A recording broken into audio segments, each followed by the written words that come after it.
আছে। জি ভাই, ওটা ইয়া ভাই শেয়ার করছিল একটি সে ওটা পাওয়া গেছে। আচ্ছা আচ্ছা।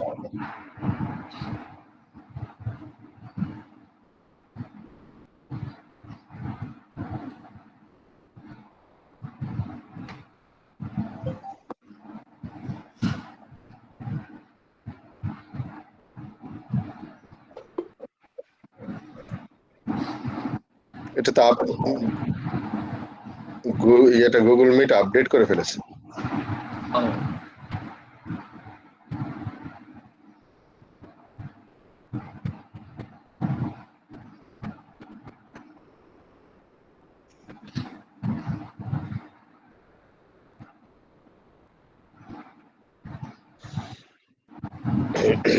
Good morning. গুড মর্নিং, কেমন আছেন? জি আলহামদুলিল্লাহ, আপনারা ভালো আছেন? আছি আলহামদুলিল্লাহ।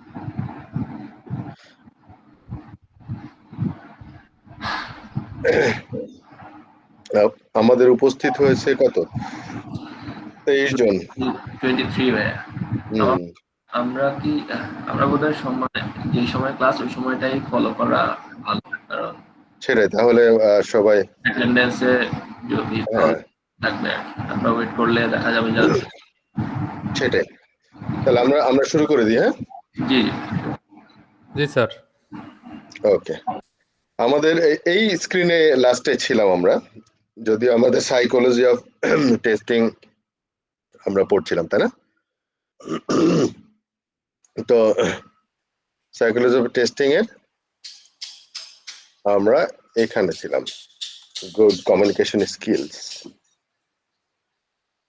তো দ্বিতীয় পয়েন্টে সম্ভবত ছিলাম টু ওভারবি আর ফ্রাস্ট্রেশন স্টেট অফ মাইন্ড। তো এখানে কি আমি কোনো একটা আমার লাইফের কোনো ঘটনা বলছিলাম না? সাইকোলজিক্যাল কি শুরু করা হয়েছিল স্যার? সরি, আমরা মনে হয় এটা শুরু করিনি। 7 প্রিন্সিপাল কমপ্লিট করা হয়েছিল স্যার ওই 7 প্রিন্সিপাল শেষ করে ওই সামারি 33 পেজ থেকে আমরা মনে হয় শুরু করব। 7 প্রিন্সিপালটা আমাদের শেষ হয়েছিল।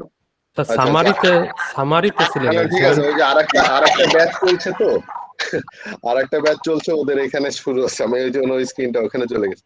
7 প্রিন্সিপাল শেষ করার পর একটা সামারি আছে, ওইখানে ছিলেন। আচ্ছা আচ্ছা আচ্ছা, বুঝছি আমি।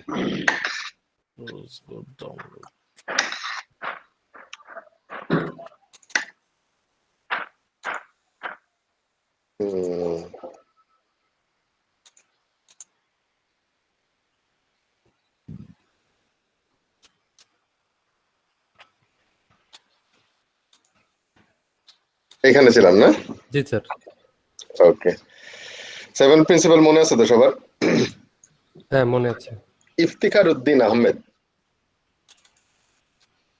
জি আছেন নাকি? 7 প্রিন্সিপালটা একটু বলেন তো। 7 প্রিন্সিপালের ফার্স্ট সেটটা যেটা আছে সেটা হচ্ছে গিয়ে testing shows presence of বাগস or defects. Number 2 দেন হচ্ছে অ্যাবসেন্স অফ এরর ফ্যালাসি। 7 নম্বর বলে ফেলেছেন। হ্যাঁ, আমি একটু নিজের মতো করে আর কি জিনিসটা অ্যারেঞ্জ করে নিছি। ওকে, ঠিক আছে। Testing is context dependent. Defect clustering. 6 number defect clustering. Exhaustive testing is not possible. Early testing and pesticide paradox. Very good. এটাকে আমি আসলে নিজের মতো করে সাজায় নিছি, সো আমি একটু এটাকে কোনো অসুবিধা নেই। তবে প্রিন্সিপাল তো অনেক সময় নাম্বার দিয়ে বলে ফেলে অনেকে, প্রিন্সিপাল নাম্বার 1। আচ্ছা, এইখানে নাম্বারটা মনে রাখা জরুরি। আচ্ছা আচ্ছা, কারণ অনেক সময় দেখা যাবে কত নম্বর প্রিন্সিপাল এরকম চলে আসতে পারে। আচ্ছা, এই ধরনের কোশ্চেন কি থাকতে পারে যে কত নম্বর এক্স্যাক্টলি এরকম থাকবে না, কিন্তু আলোচনার ভিতরে অনেকে বলে ফেলে, এটা স্পেশাল জার্গনের মতো। আচ্ছা আচ্ছা, হ্যাঁ, মনে করেন যে আপনি একটা অ্যাব্রিভিয়েশন বলে ফেললেন, আমি জানি না, কিন্তু এটা না জানাটাই অপরাধ হয়ে যায়। কারণ হচ্ছে যে ওই আলোচনার টেবিলে আসলে পার্টিসিপেট করা যায় না তখন। সেটাই, জি। প্রথমে দেখে মালয়েশিয়াতে আমার এই সমস্যাটা হচ্ছিল, এরা এত বেশি অ্যাব্রিভিয়েশন ইউজ করে প্রতিটা ক্ষেত্রে। অ্যাব্রিভিয়েশন প্রথমে আমি তো বুঝতে যাচ্ছিলাম, মানে আমি জানতেই পাচ্ছি না যে ওরা কি বলে। হ্যাঁ, তো খুব বেশি করে এরা। তো ওই জন্য ওই অ্যাকচুয়ালি প্রিন্সিপালের ব্যাপারটা আমি দেখছি কতগুলো জায়গায় ওরা ওই নাম্বার ইউজ করে বলার সময়, কারণ এটা হয়ে গেছে একেবারে ওই অ্যালফাবেটের মতো, যার জন্য ওই এক্সপ্লেনেশনের আগে এই যে এত নাম্বার। আমি ছোট্ট একটা একটা গল্প বলি, সেটা হচ্ছে যে অনেক সময় আমরা বিভিন্ন ধরনের জোকস বলি না, রাইট। তো মানে জোকস বলতে বলতে এমন হয়েছে যে এই জোকসের সবার মুখস্থ হয়ে গেছে। হ্যাঁ, তো ফ্রেন্ডরা মিলে একটা সিরিয়াল নাম্বার মেনটেন করছে জোকসের। তাহলে এবার থেকে ওরা করছে কি, মানে আমার হাসি দরকার তাই না, আচ্ছা 42 নম্বর, বাস বললে সবাই হেসে ওঠে। মানে সবাই জানে 42 নম্বর জোকসটা কি। হ্যাঁ, যেমন আমাদের মধ্যে একটা একটা জোকস খুব ভালোভাবে চলে, মানে বিশেষ করে এটা শুরু হয়েছিল ঈদের সময়, কোরবানি ঈদের সময়। এক লোক কুরবানির হাট থেকে গরু কিনে নিয়ে আসতেছে। তো গরু কিনে আনতে আনতে ও খুব পেরেশানি, মানে অনেক গরুটা শক্তি বেশি আর পাচ্ছিল না, তো কোনোভাবেই গরুকে টেনে নিতে পারছে না। তো পাশে একটা বাড়ি আছে, তো তাকে বললো যে ভাই একটু উপকার করবেন, আমাকে একটু পানি খেতে দেন না, আমি তো পারতেছি না। তো বললো আমার কাছে একটা বুদ্ধি আছে, আপনি যে 2টা মরিচ দিছে হাতে, যে গরুটা যখন যাবে না, যদি আপনার মনে হয় যে একটু যাওয়া দরকার, তো ওর পাছায় একটু সবুজ মরিচটা ঘষা দিয়ে দেবেন, দেখবেন যে জোরে যাবে। আর যদি আরো জোরে দরকার হয় তাহলে লাল মরিচটা দেবেন ঘষে। তো ও লোক করছে কি, সবুজ মরিচটা ঘষা দিছে, ঘষা দেওয়ার সাথে সাথে এমন জোরে দৌড় দিছে, ও নিজেই পারতেছে না কুলাইতে ওই গরুর সাথে, ও হাত ছুটে চলে গেছে। তো এখন কি করা যায়, তখন ওইটা নিজের পাছায় ঘষা দিছে একটু লালটা, বাস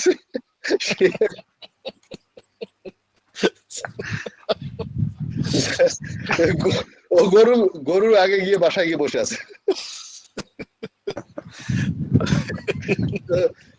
এটা হচ্ছে একটা সিরিয়াল নাম্বার আমরা মেনটেন করি অনেক সময়।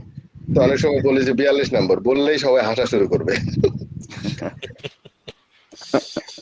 তো ওরকম আসলে নাম্বার গুলো যখন আমাদের জানা হয়ে যায়, তখন হচ্ছে আমরা বলি প্রিন্সিপাল নাম্বার 2, রেদার দেন আমার পুরাটা স্পেসিফিকেশন বলার থেকে। এনিওয়ে, আমরা পরেরটাতে যাই। পরেরটা হচ্ছে টেস্টিং প্রসেস। আমাদের যেমন এসডিএলসি আছে, সফটওয়্যার ডেভেলপমেন্ট লাইফ সাইকেল, যেমন আছে, তখন আমাদের সফটওয়্যার প্রজেক্টের জন্য, টেস্টিং প্রজেক্টের জন্য এসটিএলসি বলে। এসটিএলসি মানে হচ্ছে software testing life cycle, STLC. Actually আমরা সফটওয়্যার টেস্টিংটা হচ্ছে ডেভেলপমেন্ট ছাড়া তো আলাদা করে চিন্তা করা যায় না, কারণ আমরা যা কিছু টেস্ট করি সফটওয়্যার টেস্টিং, তো সফটওয়্যার ডেভেলপ না হলে আমরা কি টেস্ট করব। ওই জন্য সফটওয়্যার ডেভেলপমেন্টের সাথে অ্যালাইন করার জন্য এই আমাদের সবকিছু করতে হয়। যেমন ধরেন সিএমএমআই ওকে করছে টিএমএমআই, তারপরে এসডিএলসির জায়গায় এসটিএলসি, মানে যাতে করে সিমিলারিটি বা আপনার অ্যালাইন করা যায় কাজের সাথে।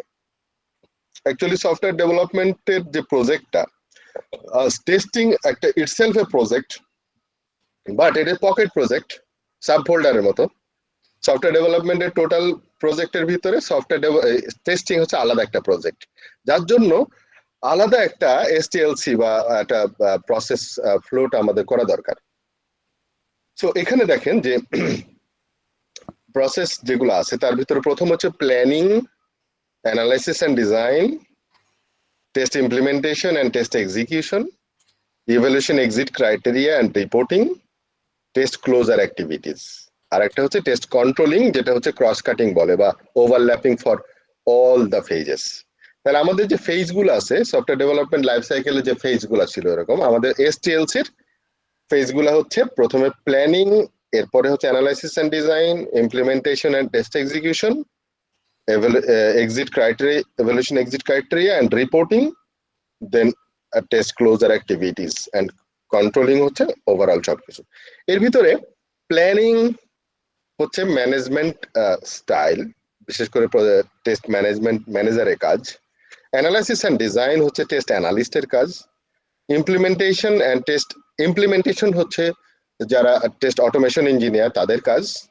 আর টেস্ট এক্সিকিউশন হচ্ছে টেস্টারের কাজ, আর ইভ্যালুয়েটিং এক্সিট ক্রাইটেরিয়া হচ্ছে সবার কাজ, তবে ম্যানেজারের কাজটাই বেশি, and reporting and test closure activities হচ্ছে সব টিম ওয়ার্ক, কিন্তু ম্যানেজারকে আসলে লিড দিতে হবে এখানে।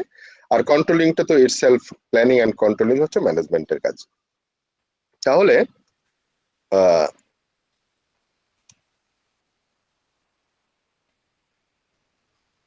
এখন আসি আমরা Rashed sir, sorry to interrupt, if you don't বলেন। মাইন্ড আপনি একটু ওই রেসপন্সিবিলিটি গুলো আরেকবার একটু বলবেন কাইন্ডলি। আচ্ছা, আমরা ওই বলতে বলতে প্রত্যেকটা ফেজে আমরা আলোচনা করবো আসলে কাজটা কি আমরা। আচ্ছা আচ্ছা, ওকে ওকে, ঠিক আছে ঠিক আছে, জি জি। তো স্যার আগের স্লাইডটাতে এসডব্লিউ নামে একটা ওয়ার্ড ছিল, এসডব্লিউ দিয়ে কি বোঝানো হচ্ছে এখানে? কোনটা? এই যে সফটওয়্যার ডেভেলপমেন্ট। এসডব্লিউ হচ্ছে সফটওয়্যার, আচ্ছা আচ্ছা আমরা এইচডব্লিউ কে হার্ডওয়্যার বলে জানো, ওটা সফটওয়্যার এইচডব্লিউ। আচ্ছা আচ্ছা, তাহলে ফেজগুলোর ভিতরে testing throughout the software development process. Testing is more than test execution.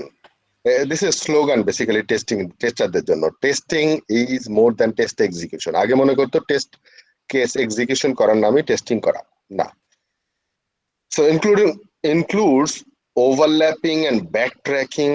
Each phase of the testing process takes place concurrent to the phases of the software development process. তার মানে parallel চলবে। এটা হচ্ছে আমাদের এসটিএলসির মোটো, যে আমাদের টেস্টিং এক্সিকিউশন ছাড়া এর থেকে অনেক বড় কিছু টেস্টিং করা। আর হচ্ছে ডেভেলপমেন্ট এসডিএলসির সাথে আমাদের এসটিএলসি ওভারল্যাপিং করবে, ব্যাকট্র্যাকিং করবে, হ্যাঁ, কনকারেন্টলি চলতে থাকবে আসলে, একটা শেষ হওয়ার পর আর একটা, এরকম না। সো প্রথমটা হচ্ছে টেস্ট কন্ট্রোল।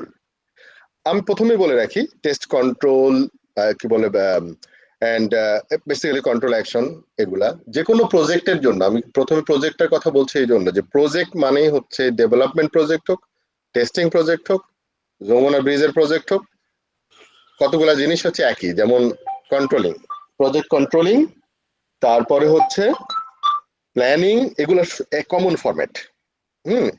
এটা হচ্ছে টেস্টিংদের জন্য আলাদা কিছু তা না, কাজের পদ্ধতি একই। তাহলে কন্ট্রোলিং হচ্ছে কোনো ডেভিয়েশনটা যদি না হয়, আমাদের প্রজেক্টের প্ল্যান থাকবে, সেই প্ল্যান থেকে যাতে করে কোনোভাবে যেন ডেভিয়েশন না হতে পারে। যদি ডেভিয়েশন হয় তাহলে আমাকে কন্ট্রোল অ্যাকশন নিয়ে আবার রেল লাইনে তুলে নিয়ে আসতে হবে। সো কন্ট্রোলিং এর সাথে মনিটরিংটা ইনভলভ থাকে সব সময়। উইদাউট মনিটরিং আমরা কন্ট্রোলিং করতে পারবো না। সো মনিটরিং মানে হচ্ছে আসলে মেজারিং, অ্যানালাইসিস দ্য রেজাল্ট, যে প্রোগ্রেসটা কি হচ্ছে। সো প্রোগ্রেসটা আমরা দেখে আমরা দেখবো যে প্ল্যানের সাথে কতটুকু মিলছে। যদি না মিলে তাহলে আমরা কন্ট্রোল অ্যাকশন নেব। বেসিক্যালি এটা হচ্ছে কন্ট্রোল অ্যাকশন। কন্ট্রোল অ্যাকশন মানে কি? কারেক্টিং মেজার্স, কারেক্ট করা।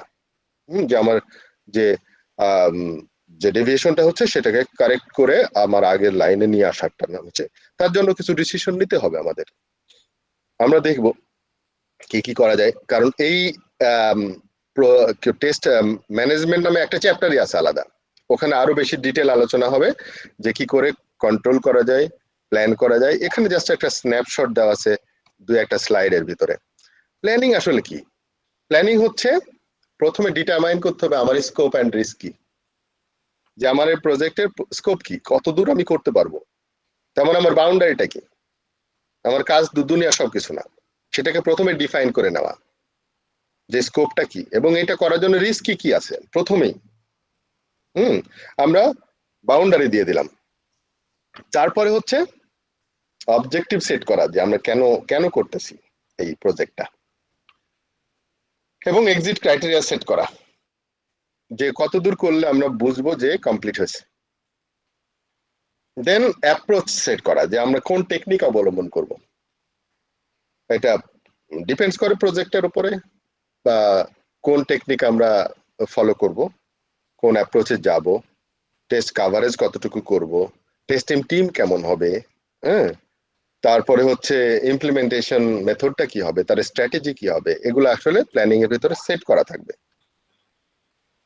তারপরে টাইমটা কেমন হবে, তার মানে হচ্ছে আমার গ্যান চার্টটা কেমন হবে, তারপর হচ্ছে আমার রিসোর্স কিভাবে অ্যালোকেট করব, অ্যাকুয়ার করার দরকার বাইরে থেকে নাকি ভিতরে আছে, এবং তার শিডিউলিংটা কি হবে।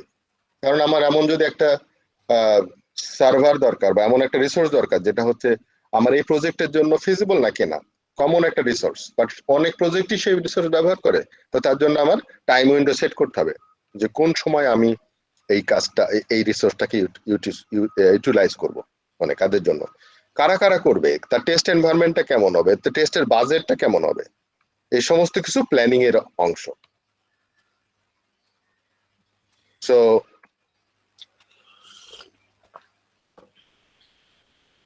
এখানে কিছু টার্মিনোলজি করা আছে, টেক্সচুয়াল মানে বুকিশ ল্যাঙ্গুয়েজ, এটা আপনারা পড়ে নিন যে টেস্ট প্ল্যান কাকে বলে, টেস্ট স্ট্র্যাটেজি কাকে বলে। এক্সিট ক্রাইটেরিয়া সম্পর্কে আমাদের অলরেডি ধারণা হয়ে গেছে, তাই না, যে এক্সিট ক্রাইটেরিয়া কি। তারপরে আমরা এক্সিট ক্রাইটেরিয়া আমরা আছে আলাদা ফেজই আছে আলাদা।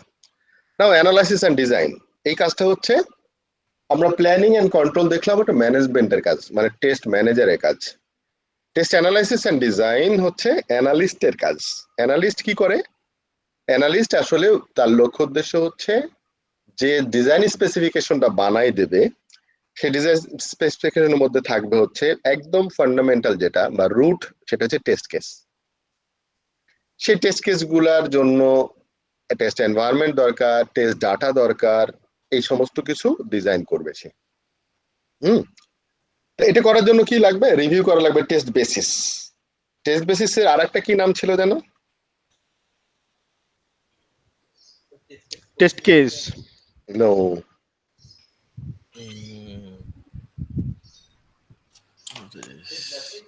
Test base. Test base, test base. আমরা যেটা করব সেটা হচ্ছে যে মাঝে মাঝে আমি কোশ্চেন করি না, এরকম আপনারাও কোশ্চেন করবেন পরস্পরকে, যাতে মনে করাই দেওয়ার জন্য, যাতে করে আস্তে আস্তে আমি যেটা বিশ্বাস করি সেটা হচ্ছে যখন আমি কোনো কিছু শিখতে যাই সেটা হচ্ছে আমি ইনক্লুড করার চেষ্টা করি সবাইকে, আমার আশেপাশে যারা আছে ওইটার উপর আমি কথা বলতে থাকি তাদের সাথে, মানে আমার আড্ডার যেন আলোচনার বিষয় হয়ে যায় ওইটা, সবাইকে আমি ওই বিষয়ের উপরে ইন্টারেস্ট তৈরি করা শুরু করি, যাতে করে ওই বিষয়ে যত আলোচনা হবে আমার তত লাভ। তো আপনারা যতদিন পরীক্ষা না দিচ্ছেন ততদিন এই কালচারটা নিজেদের মধ্যে তৈরি করেন, যাতে করে অ্যাটলিস্ট কথা বলার মাঝখানে আচ্ছা ওইটা কি জানো, দেখবেন যে আস্তে আস্তে মনে হয়ে যাবে। মুখস্থ করার জন্য আগে মানে এটা একটা ভালো পদ্ধতি, বা বোঝার জন্য একজন যখন প্রশ্ন করবে দেখবেন যে আপনি আপনার মতো করে বোঝানোর চেষ্টা করবেন, তাকে সন্তুষ্ট না করতে পারলে শেষে আমার কাছ পর্যন্ত আসবে, তখন আর একটু মিনিংফুল হবে আমাদের শেখাটা। তাহলে টেস্ট বেস বা টেস্ট বেসিস এটা ছিল হচ্ছে কোথায়, টেস্ট কেস টেমপ্লেট যেটা ছিল আমাদের, টেস্ট কেস যে টেমপ্লেটটা IEEE যে স্ট্যান্ডার্ড ওই স্লাইডে আছে। আচ্ছা, তাহলে টেস্ট বেসিস কোনগুলো? টেস্ট বেসিস হচ্ছে আমাদের অল দ্য ডকুমেন্টস হতে পারে, আর্কিটেকচার হতে পারে, কোনো ইন্টারফেস ডিজাইন হতে পারে, ডিজাইন ডকুমেন্টেশন হচ্ছে সফটওয়্যারের ক্ষেত্রে, সবকিছুই আমার কাছে হচ্ছে টেস্ট বেসিস, যার উপর ভিত্তি করে আমি টেস্ট কেস ডিজাইন করব। তাহলে ওটাকে রিভিউ করতে হবে, প্রথমে অ্যানালাইজ করতে হবে system architecture, design including interface and all the test objects যেগুলাই পাবো, আইডেন্টিফাই স্পেসিফিক টেস্ট কন্ডিশন, যে কোন কন্ডিশনে আমরা কিভাবে টেস্ট করব, এবং তার জন্য ডাটা কি হবে, টেস্ট ডাটার ইনপুট ডাটার মধ্যে পার্থক্য কি ছিল জানো? বাপ্পি বলেন তো, রেজাউল বাপ্পি, আমি সবাইকে স্ক্রিনে দেখতে পাই না তো, সামনে যারা থাকে তাদেরকে ডাক দিই। বাপ্পি আছেন? আসসালামু আলাইকুম। আচ্ছা, বাচ্চা কান্না শুরু করছে, আপনি থামেন। কেজি পরাগ বলেন, কেজি পরাগ, কে জে পরাগ। টেস্ট ডাটা হলো আমরা যেসব ডাটা দিয়ে টেস্ট কেস এক্সিকিউট করি। আর ইনপুট ডাটা ঠিক পার্থক্যটা, ইনপুট ডাটা তো অ্যাকচুয়ালি সেমই বলতে গেলে, আমরা টেস্টিং এর জন্য যেগুলো, তাহলে আমরা বলতে পারি যে এই দুটো সিনোনিম না? যেমন টেস্ট বেস আর টেস্ট বেসিস বললাম, এরকম কিছু? হুম, আচ্ছা, বলেন তো। সেম মনে হচ্ছে স্যার। বন্নির কাছে সেম মনে হচ্ছে, তাহলে দুইটাকে পুরায় এক করতে হবে বন্নি শিখা দিয়ে। আচ্ছা, মুশফিক রহমান, মুশফিক রহমান হ্যালো, আছেন নাকি? হ্যাঁ, জি। বলেন তো। টেস্ট কন্ডিশনটা হচ্ছে যে আমরা test data and test input ডাটার মধ্যে। আচ্ছা, টেস্ট ডাটা হচ্ছে একটা সেট অফ ডাটা যেগুলো দিয়ে আমরা টেস্ট করব, আর ইনপুট ডাটা হচ্ছে আমার ভ্যালিড এবং ইনভ্যালিড দুটাই রেঞ্জ থাকবে। যেখানে আমি ভ্যালিড ডাটা দিয়েও টেস্ট করে দেখবো, ইনভ্যালিড যে রেঞ্জটা থাকবে সেটা দিয়ে আমরা টেস্ট করে দেখবো আমাদের যে কন্ডিশনটা। ক্লিয়ার হলো না আপনার কথা, দুটার মধ্যে ওভারল্যাপিং হয়ে যাচ্ছে। ডেটা, অ্যাকচুয়ালি ডেটা, একদম পিচ অফ ডেটা, কোনটাকে আমরা ইনপুট ডাটা বলবো আর কোনটাকে টেস্ট ডাটা বলবো, এক্সাম্পল সহ বলেন। আচ্ছা আচ্ছা, যেমন একটা লগ ইন ফিল্ড আছে, এখন লগ ইন ফিল্ডে আমার টেস্ট ডাটা থাকবে ইউজার নেম। আচ্ছা, এটা হচ্ছে আমার টেস্ট ডেটা। আর আর ইনপুট ডাটা ইনপুট ডাটা হচ্ছে যে আমি যে ইউজার নেমটা আমি টেক্সট ফিল্ড, যে আপনার ইউজার নেম যে ফিল্ড, সেই ফিল্ডে আমি যে ভ্যালুটা দিচ্ছি সেটা আমার ভ্যালিড ইউজার নেম হতে পারে, ইনভ্যালিড ইউজার নেম হতে পারে, সেটাকে আমি বলতেছি ইনপুট ডেটা। সেটা তো হতেই পারে, কিন্তু আসলে তাও ক্লিয়ার হলো না। আচ্ছা, আরেকজনকে জিজ্ঞাসা করি। নিশাত তামান্না, আছেন নাকি? জি স্যার। বলেন। স্যার, টেস্ট ডাটা হচ্ছে আমাদের টেস্ট রেজাল্টটা। আচ্ছা, আর মানে আউটকামটা, তাই তো? আর ইনপুট হচ্ছে আমরা যেগুলো দিয়ে ট্রাই করতেছি টেস্টিং এর টাইমে, যে ভ্যালুগুলো দিয়ে ট্রাই করতেছি। আচ্ছা, যেটা দিয়ে আপনি মানে টেস্টার যখন যে ডাটাটা এন্টার করে। আচ্ছা স্যার, আমার কাছে যেটা মনে হয় যে টেস্ট ডাটা মানে জাহাঙ্গীর, আমি আসলে কেন এগুলো জিজ্ঞাসা করি, আমার এক্সপেরিয়েন্স আছে তো, আমি আসলে ইনক্লুড করার চেষ্টা করি, কারণ আমাকে এখান থেকে 100% পাসিং রেট বের করে আসতে হবে। আর সব থেকে বড় চ্যালেঞ্জ হচ্ছে এখন অনলাইনে আছে। যদি আমি ফেস টু ফেস হতাম তাহলে আমি চোখ দেখতে পেতাম, চোখ দেখলে আমি বুঝতে পারি যে কে কত পার্সেন্ট বুঝতে পারছে। আমি একটা কথা বলার সাথে সাথে আমি কিন্তু চোখের ভাষা পড়ে আমি বুঝতে পারি যে কে কত পার্সেন্ট বুঝতে পারছে, কিন্তু অনলাইনে এটা খুব টাফ। এটা যার জন্য আমাকে প্রশ্ন করতে হয় বিভিন্ন জনকে, যারা পারছেন তারা তো পারছেনই, ধরেন তাহলে 100% ইনক্লুড করতে হবে আমাকে। অতএব সবাই একটু রেডি থাকেন। বোঝার ব্যাপারটা ক্লিয়ার না হলে আমাকে প্রশ্ন করবেন। মনে করেন যে আপনি প্রশ্ন করছেন না, আমি চলে যাচ্ছি, আমি তো মনে করছি আপনি বুঝছেন, তো লুজার হয়ে যাচ্ছেন আপনি, তাই না? শারমিন মঞ্জুর, বলেন।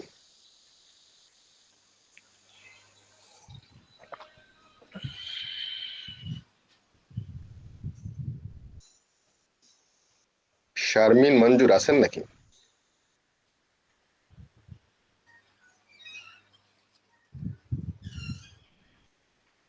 শারমিন মঞ্জুর, আচ্ছা, শারমিন মঞ্জুর নাই। শশী ইসলাম। জি ভাইয়া, আমার কথা কি শোনা যাচ্ছে? হ্যাঁ হ্যাঁ, শোনা যাচ্ছে। আচ্ছা, ভাইয়া টেস্ট ডেটা হচ্ছে এক্স্যাক্টলি যে ডেটা দিয়ে আমরা টেস্ট করছি, আর ইনপুট তো হচ্ছে আমরা যা দিব তাই ইনপুট। দুইটা তো একই কথা হয়ে গেল না? আমি যা দিয়ে টেস্ট করছি, একটা হচ্ছে আমি স্পেসিফিক ডেটা প্রিপেয়ার করছি যেটা দিয়ে আমি আমার কন্ডিশন গুলো চেক করব। লাইক আমি ইনপুট কোনো লগইন পেজ কাজ করছে কিনা সেটা চেক করব, আমি ভ্যালিড ডেটাও প্রিপেয়ার করতে পারি, ইনভ্যালিড ডেটাও প্রিপেয়ার করে রাখতে পারি। That's my test data. আর ইনপুটের ক্ষেত্রে সেটা তো আমি প্রিপেয়ার না করে মানে র্যান্ডম আমি যে কোনো কিছু দিয়েই টেস্ট করতে পারি, যা দিচ্ছি তাই তো ইনপুট। আচ্ছা সেটা আমি যাই দেই না কেন আচ্ছা সেটাই বুঝছি, তো আমি input। বুঝছি। আচ্ছা এবার আমি দেখি সুব্রত বণিক। আচ্ছা, টেস্ট ইনপুট ডাটা হচ্ছে যে আমরা সিস্টেমে লগ ইন করি, যে ইউজার লগ ইন বা পাসওয়ার্ড দিয়ে লগ ইন করার পরে এরপরে যে সিনারিওটা বা যে এরিয়াটা আমি কভার করতে চাচ্ছি ওটার জন্য যে ধরনের ডাটা দরকার সেটা হচ্ছে আমার টেস্ট ডাটা। আপনি একদম এক্সাম্পল দেন, মানে এইভাবে না বলে আপনি একদম প্র্যাকটিক্যাল এক্সাম্পল দেন, যে একটা একটা স্ন্যাপশট বা একটা কিছু একটা বলেন, যে অন্য খালি ইউজার নেম পাসওয়ার্ড দিয়ে বলতে হবে না, অন্য যে কোনো, আপনারা তো অনেক সফটওয়্যার টেস্ট করেন তাই না? আচ্ছা, তাইলে আমি একটা ই কমার্স সাইটের এক্সাম্পল দিই। হ্যাঁ বলেন। হ্যাঁ, ই কমার্স সাইটে হচ্ছে প্রথম আমার একটা আমি একজন এডমিন ইউজার, সেক্ষেত্রে আমি প্রথম ইউজার নেম পাসওয়ার্ড দিয়ে ঢুকলাম এডমিন পার্টটা টেস্টের জন্য। সেই ক্ষেত্রে এইটা হচ্ছে আমার ইনপুট ডাটা। এরপরে এডমিনের যে কোনো একটা স্পেসিফিক কেস, কোনো একটা ট্রানজাকশনকে আমি কোনো একটা ট্রানজাকশনকে আমার হচ্ছে ক্লোজ করতে হবে, ক্লোজের যে সিনারিওটা সেইটা সার্চ রেজাল্ট থেকে ওই স্পেসিফিক ট্রানজাকশনটা এনে তারপরে সেটাকে যে ক্লোজারের যে অ্যাকশনটা নেয়, আমার কাছে সেটা মনে হচ্ছে যে এইটা টেস্ট ডাটা। আচ্ছা তারপরে হচ্ছে সুভা, কি লেখছে, সুভা নিটোল। সুভা নিটোল বলেন। জি, আমি তো এতদিন হলো টেস্ট ডাটা টেস্ট ইনপুট একই হিসেবে কনসিডার করছি। আচ্ছা ঠিক আছে, ওকে ওকে ওকে করি আর সেটাকেই আমরা টেস্টিং এর সময় ইনপুট হিসেবে ইউজ করি। ওকে ওকে, মানে আমি জাস্ট আন্ডারস্ট্যান্ডিংটা বোঝার চেষ্টা করছি যে কার আন্ডারস্ট্যান্ডিংটা কত দূর আছে। অ্যাটলিস্ট আমি ওখান থেকে শুরু করতে চাই, কারণ হচ্ছে যে আমি খালি বলেই যাব আর আপনারা না বোঝা পর্যন্ত তাও চলেই যাবেন, আসলে মিনিংফুল হয় না এই ট্রেনিংটা, তখন সেটাকে মিনিংফুল করতে হবে। হ্যাঁ, যাতে করে আমি চেষ্টা করি যতটুকু আমি বুঝি 70%-এর বেশি আমি বোঝাতে পারবো না, সম্ভব না। হ্যাঁ, আমার অনুভূতিটা তো আর ব্যক্ত করতে হয় শব্দ দিয়ে, কথা দিয়ে, সেন্টেন্স দিয়ে, তাই না? তো যতটুকু চেষ্টা করি আমি, যাতে করে আপনারা বুঝতে পারেন, এরকম একটা এনভায়রনমেন্ট তৈরি করার চেষ্টা করি। আচ্ছা বলেন, কি বলে রুহিন হোসেন। হ্যালো ভাই, টেস্ট ডাটা হচ্ছে যে আমরা আমাদের রিকোয়ারমেন্টের কন্ডিশন অনুযায়ী যে এক্সিকিউশনের জন্য যে ডাটাগুলো প্রিপেয়ার করি এইগুলো হচ্ছে টেস্ট ডাটা। আর বিভিন্ন like input field, input data হচ্ছে সেট অফ ইনপুট ভ্যালুস, যেগুলো দিয়ে আমি আমার ওই এক্সিকিউশনের সময় যে ভ্যালুগুলো ইনপুট দেই। টেস্ট এক্সিকিউশনের সময় টেস্টার যে ভ্যালুগুলা ইনপুট দিচ্ছে সেটা হচ্ছে ইনপুট হিসেবে ইউজ করি। আর টেস্ট ডাটা বললেন কোন ডাটাগুলা? এবার আপনি একটা এক্সাম্পলের সাথে একটা এক্সাম্পল দেন, একটা টেস্ট কেসের জন্য আপনি রান করতে চাচ্ছেন একটা টেস্ট কেস, সেখানে আমার ইনপুট ডাটা কোনটা আর টেস্ট ডাটা কোনটা, যে কোনো আপনার একটা এক্সাম্পল। ফর এক্সাম্পল, যদি আমি একটা স্টুডেন্ট রেজিস্টার করতে যাই, তো এখানে মনে করেন 5টা ইনপুট ফিল্ড আছে, এবং এখানে হচ্ছে আপনার দেখা যাচ্ছে একটা ইমেজ আপলোড করার একটা ফিল্ড আছে। তো এইখানে কিন্তু আমার টেস্ট ডাটা হিসেবে এই ইনপুট ফিল্ডের যত ভ্যালু আছে আগে থেকে আমি প্রিপেয়ার করে রাখি, প্লাস ইমেজের জন্য, যে এখানে ইমেজের জন্য যদি একটা এক্সাম্পল বলি, যে এখানে আমার হচ্ছে কন্ডিশন হচ্ছে যে 0 থেকে 10 MB, মানে 0 বেশি প্লাস হচ্ছে 10 MB পর্যন্ত সে নিবে। তো এই কন্ডিশনের ভিতরে কিন্তু টেস্ট ডাটা প্রিপেয়ার করে রাখি আমি 0 থেকে দেখা যাচ্ছে 10 MB, এর ভিতরে হয়তো 2-3টা কন্ডিশন আমি করে রাখি, যেটা আগে থেকে প্রিপেয়ার করে রাখি অ্যাজ এ টেস্ট ডাটা। এই ডাটা দিয়ে আমি টেস্ট করবো। বাট আমি যখন পার্টিকুলার একটা ডাটা দিয়ে ইনপুট দিচ্ছি, তখন এটা একটা ইনপুট ডাটা হয়ে যাচ্ছে। আচ্ছা, এনিওয়ে আমার মনে হচ্ছে যে আমি একটু বলবো, আমার কাছে একটা আইডিয়া আছে। হ্যাঁ বলেন। টেস্ট ডাটা আমার এটা হলো এটা, যে আমার একটা সাপোজ ওয়েবসাইট আছে যেখানে কয়েকটা মডিউল আছে, সাপোজ লগইন মডিউল আছে, রেজিস্ট্রেশন মডিউল আছে, বা আদার্স কিছু মডিউল আছে। সবগুলো মডিউল বা ফাংশনালিটি টেস্ট করার জন্য আমি একটা ডাটা সেট প্রিপেয়ার করে রাখবো, সেটা হলো টেস্ট ডাটা। আর স্পেসিফিক আমি যখন রেজিস্ট্রেশনটা টেস্ট করতেছি, সাপোজ আমি রেজিস্ট্রেশন মডিউলটা টেস্ট করার সময় আমার ইমেল ফিল্টার আমি ভ্যালিডেশন চেক করতেছি, ওইটা হচ্ছে ইনপুট ডাটা। স্পেসিফিক ইমেল ফিল্ডের জন্য এক্স্যাক্টলি আমি এটা মিন করতে চাইছি যে আগে থেকে যে ডাটাগুলো সব মডিউলের জন্য বা প্রিপেয়ার করে রাখা হয় এবং আমি বিভিন্ন কন্ডিশনের জন্য যখন ইনপুট দেই এই single value input data.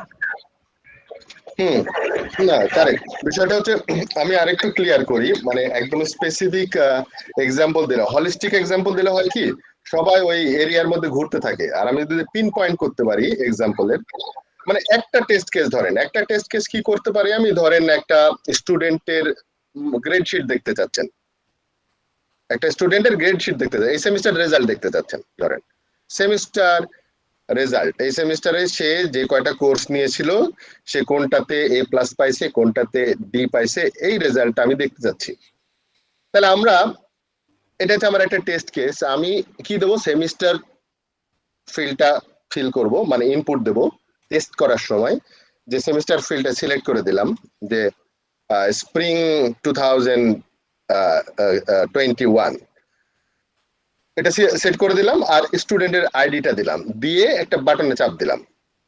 Validation হচ্ছে আমাকে দেখতে হবে স্টুডেন্ট আইডি ভ্যালিড কিনা, ভ্যালিডেশন হচ্ছে আমাকে দেখতে হবে স্টুডেন্ট যে সেমিস্টারটা সিলেক্ট করলাম এটা ভ্যালিড কিনা।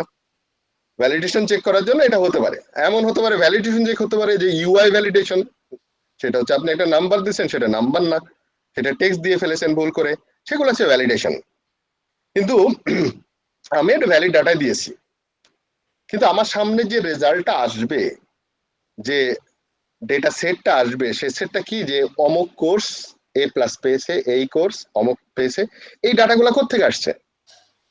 এই ডাটাগুলো আগে থেকে আমার ইনপুট দেওয়া আছে ডাটাবেজে। আমি দেখবো যে আমার টেস্ট কেসে যে ডাটাগুলো আসার কথা সেগুলো আসছে কিনা, এক্সপেক্টেড আউটকামটা কোথা থেকে আসবে।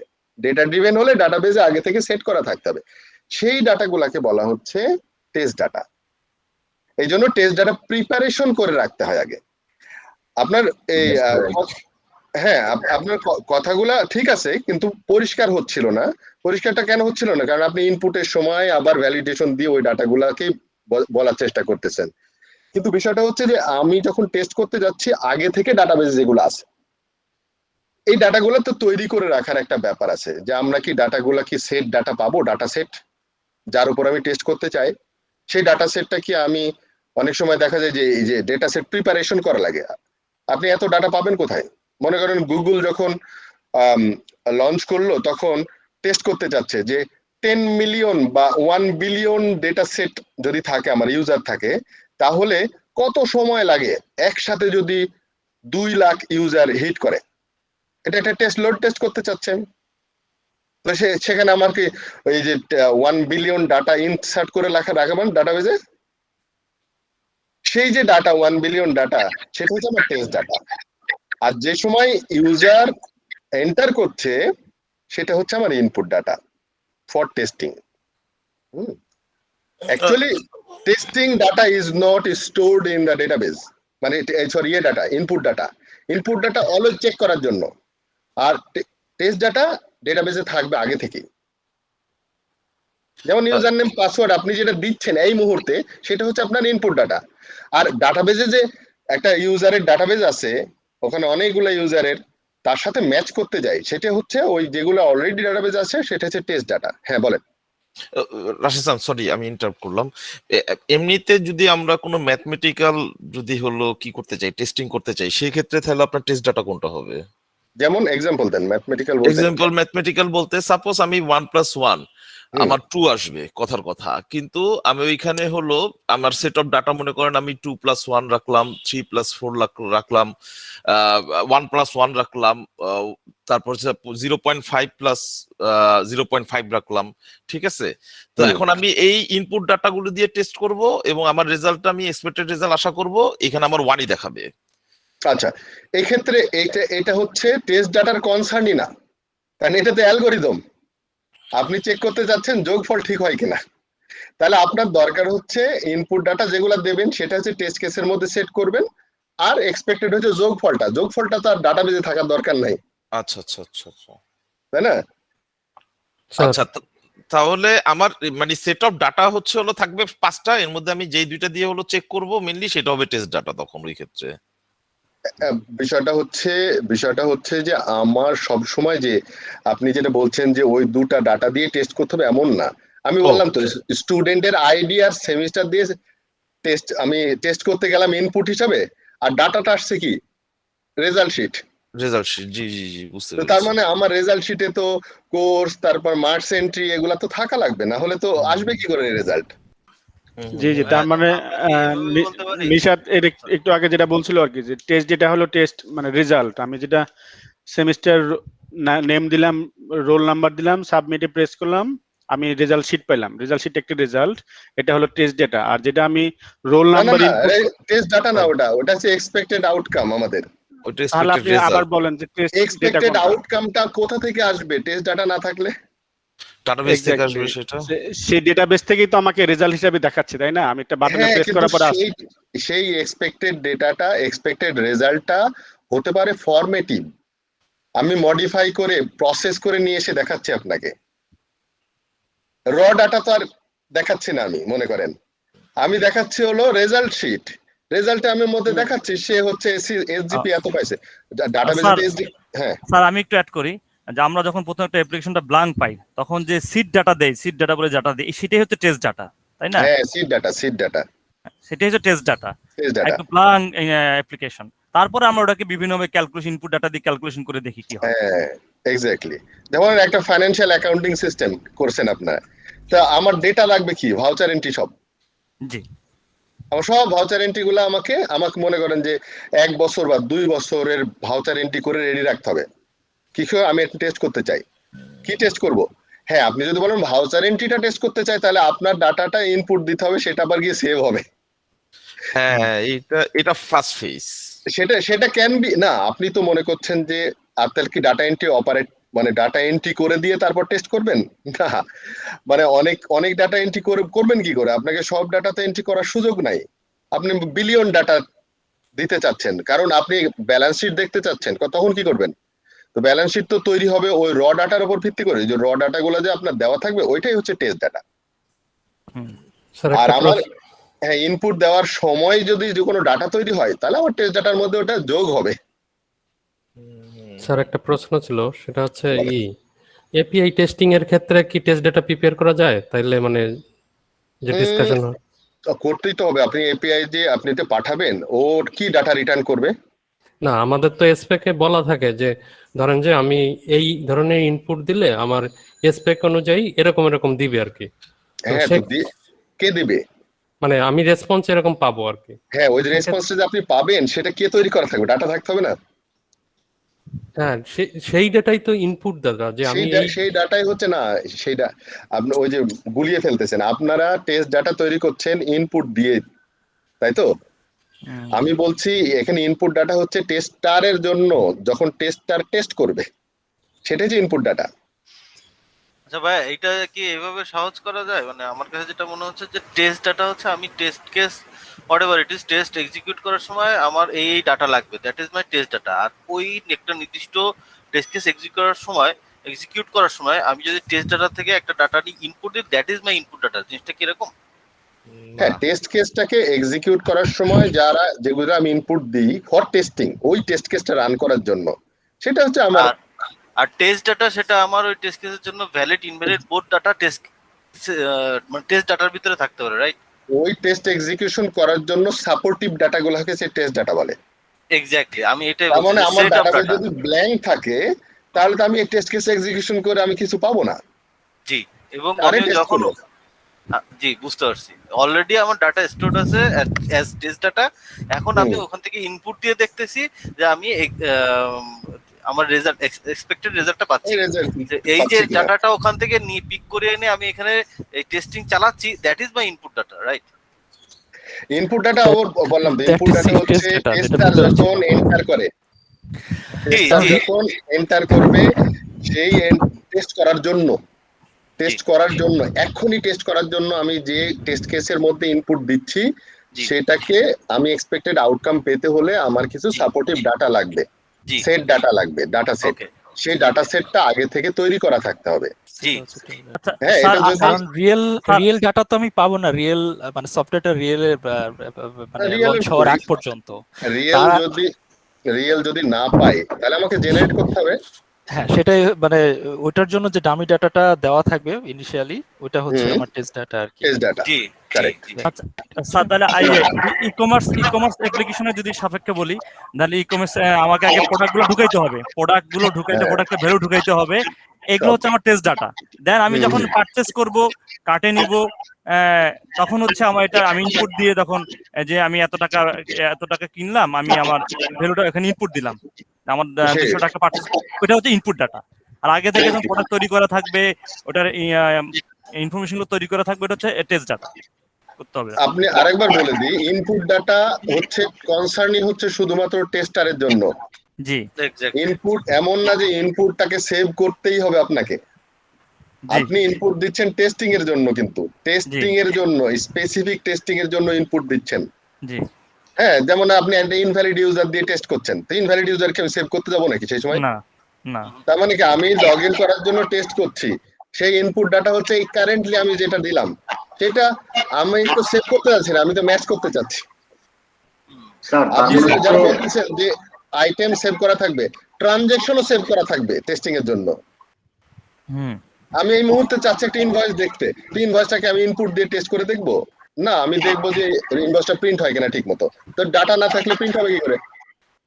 Right. So tester is not a data entry operator. Tester is not a data entry operator. হ্যাঁ? স্যার, তার মানে হচ্ছে টেস্ট ডাটা হচ্ছে সব আমরা ভ্যালিড ডাটা, আর টেস্টিং সময় ভ্যালিড ইনপুট সবই দিতে পারি। হ্যাঁ, টেস্টিং এর সময় আমি বলতেছি না যে টেস্টাররা বসে বসে ইনপুট দেবে আর সেটা ডাটাবেজে সেভ করতে হবে না, জি, আগে থেকে ডাটাবেজে সেভ থাকবে, সেটা হ্যাঁ, ভ্যালিড ডাটা আমি বলবো না, তার কারণ হচ্ছে ভ্যালিড ডাটা আপনি নাও পাইতে পারেন, বাট প্যাটার্নটা হবে ভ্যালিড এর মতোই, মানে হচ্ছে যেন সিমিলার টু রিয়েল ডাটা না। Test data is not a real data, test data is a data set, তার উপরে আমি অপারেশন চালাবো, যা খুশি তাই করবো। হ্যাঁ, কোন সময় আমি রিট্রিভ করে দেখবো আছে কিনা, কোন সময় মডিফাই করে দেখবো যে হয় কিনা মডিফিকেশন। হ্যাঁ, রিয়েল ডাটা না কিন্তু, সেটা হতে পারে। এখন এই টেস্ট ডাটাটা খুব ইম্পর্টেন্ট ফর অ্যানালিস্ট। কেন? আপনি টেস্টিং করার জন্য টেস্ট ডাটা দরকার, আপনি কই পাবেন? আপনার ইউজার যদি ডেটা না দেয় বা ডাটা নাই ওর কাছে, এখন বসে বসে কি ইনপুট দেওয়ার জন্য ডাটা এন্ট্রি অপারেটর নিয়োগ দেবেন, নাকি আপনি এটা সফটওয়্যার বানাবেন ডাটা জেনারেট করার জন্য? That is up to your decision. যেটা কস্ট এফেক্টিভ হয়, যেটা টাইম এফেক্টিভ হয়, সেটা করবেন আপনারা। তার মানে টেস্ট ডাটা লাগবে। এই জন্য এখন বলছে required test data, then evaluate the availability of the test data and or for the feasibility of generating test data. মানে বুঝছেন? এটা কি আপনার টেস্ট ডাটা আছে? যদি না থাকে আপনি অ্যাভেলেবল করবেন কি করে? ইউজার কি আপনাকে দেবে টেস্ট ডাটা? তার যেহেতু ইউজার ওই ডোমেনেই কাজ করে, যেমন ধরেন আপনি একটা মেডিকেল যারা রিসার্চ করার জন্য করে, অনেকে মেডিকেল ডাটা পাওয়া যায় না অনলাইনে রিসার্চ করার জন্য, that can be test data. Data science নিয়ে যারা কাজ করতে চায় তারা দেখবেন যে ওই যে মেডিকেল রেকর্ড নিয়ে কাজ করে, অনেক সময় অ্যাভেলেবল করে দেয় অনেকে, যে জাস্ট রিসার্চের জন্য দিয়ে দিলাম এই ডাটাগুলা। সো আপনার কাজের জন্য কে দেবে? এরকম রিসার্চ করা ডাটা কি আছে? যদি না পান, ইউজার যদি না দেয়, হয় আপনাকে এটা ইনপুটের ব্যবস্থা করতে হবে, তাহলে খরচ লাগবে আপনার ম্যানুয়ালি যদি করতে চান, অথবা আপনাকে প্রোগ্রাম লিখতে হবে, সফটওয়্যার লিখতে হবে how to generate test data. এটা কি ফিজিবল কিনা সেটা দেখতে হবে, সেটার জন্য আবার সফটওয়্যার লিখতে হবে আপনাকে, অ্যাজ এ টেস্ট ডেভেলপাররা করবে না, তখন আপনারই করতে হবে এটা, যে কিভাবে টেস্ট ডাটা তৈরি করতে হয়। এটা কিন্তু অনেক কঠিন কাজ। Now designing the test and test cases, এটা হচ্ছে আমার একদম র কাজ, একটা অ্যানালিসিস, যে ডিজাইন করা, টেস্ট কেস ডিজাইন করা। বা এটা একদম বেসমেন্টের কাজ, যে আমি অ্যাটলিস্ট টেস্ট কেস ডিজাইন করব, অ্যানালাইসিস এন্ড ডিজাইন করে। ক্রিয়েটিং প্রায়োরিটিং লজিক্যাল টেস্ট কেসেস, যে ওই টেস্ট কেসগুলো আমরা প্রায়োরিটি করব। হ্যাঁ, তারপরে যেমন test case without specific values for test data হতে পারে, Positive test gives the proof of functionality. Negative test check the handling of error situation. এই জাস্ট এটা একটা স্লোগানের মতো যে আপনাকে পজিটিভ টেস্ট যখন করে, যখন টেস্টাররা পজিটিভ থিঙ্কার, ডেভেলপাররা অলওয়েজ পজিটিভ টেস্টার। ডেভেলপাররাও কিন্তু তারা তৈরি করার সময় টেস্ট করতে থাকে নিজেরা, তারা হচ্ছে অলওয়েজ পজিটিভ টেস্ট করে। তারা দেখে ফাংশনালিটি হয়েছে কিনা, তাদের কনসার্ন হচ্ছে ফাংশনালিটি হইলেই হয়েছে। 2 আর 2 যোগ করলে কি 4 হয়? ওহ পারফেক্ট, এটা হচ্ছে পজিটিভ টেস্টার ডেভেলপাররা। আমাদেরও পজিটিভ টেস্ট করতে হবে, কিন্তু আমাদের নেগেটিভ টেস্ট করতে হবে বেশি। আমি দেখবো যে 2 আর 2 যোগ করলে 4 হয় কিনা, -2 আর 2 যোগ করলে 0 হয় কিনা। আমি দেখবো 1.5 যোগ +2 যোগ করলে কি 3.5 হয় কিনা। আমি দেখবো a + 2 যোগ করলে কত হয়, উল্টা পাল্টা করলে কি হয়, একটা নাল দিয়ে আর একটা যোগ করলে কি হয় দেখি, দেখবেন সিস্টেম ক্র্যাশ। ডেভেলপাররা এভাবে চিন্তা করে না, ডেভেলপাররা খালি চিন্তা করে যে আমি 2 আর 2 যোগ করলে 4 হয়েছে কিনা বাস। এই জন্য পজিটিভ টেস্টার বলে ডেভেলপারদের। নেগেটিভ টেস্ট আমরা যত করব তত এরর সিচুয়েশন হ্যান্ডেলিং করা যায়, এক্সেপশনাল হ্যান্ডেলিং করা যায়। রোবাস্ট সিস্টেম তৈরি করার জন্য নেগেটিভ টেস্ট করার কোনো বিকল্প নাই। So you have to have the mindset যে আমাকে, তাই বলে আমি বলছি না যে নেগেটিভ থিঙ্কার হয়ে যান। আপনি সব থেকে বেশি নেগেটিভ থিঙ্কার কে বলেন তো দুনিয়াতে? টেস্টিং এর জন্য না, নেগেটিভ থিঙ্কার। বাই ডিফেন্স গোয়েন্দা বাহিনীর লোক। নো, আপনি নেগেটিভ থিঙ্কারকে নেগেটিভলি ধরছেন, তাই না? সব থেকে নেগেটিভ থিঙ্কার হচ্ছে আপনার মা আপনার জন্য।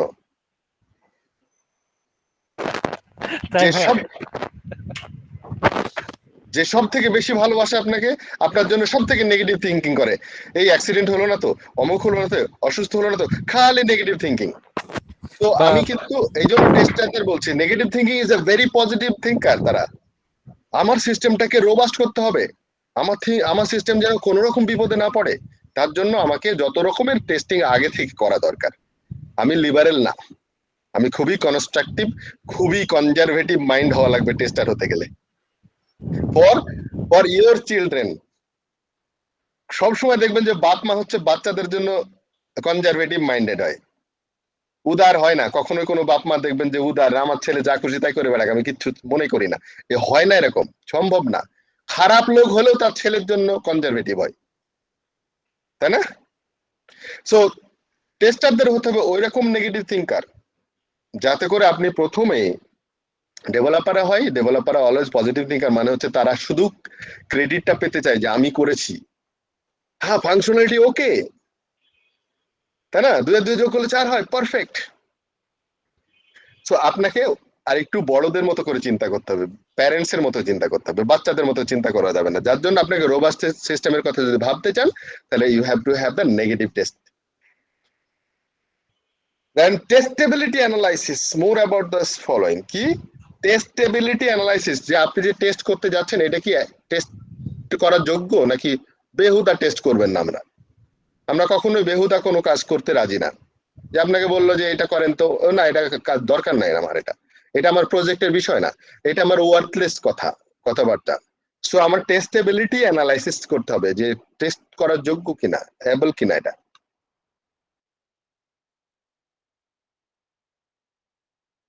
নাও তাহলে আমরা এতক্ষণ দেখলাম যে টেস্ট কেস নিয়ে কথাবার্তা হলো, কিভাবে টেস্ট কেসে আসবো।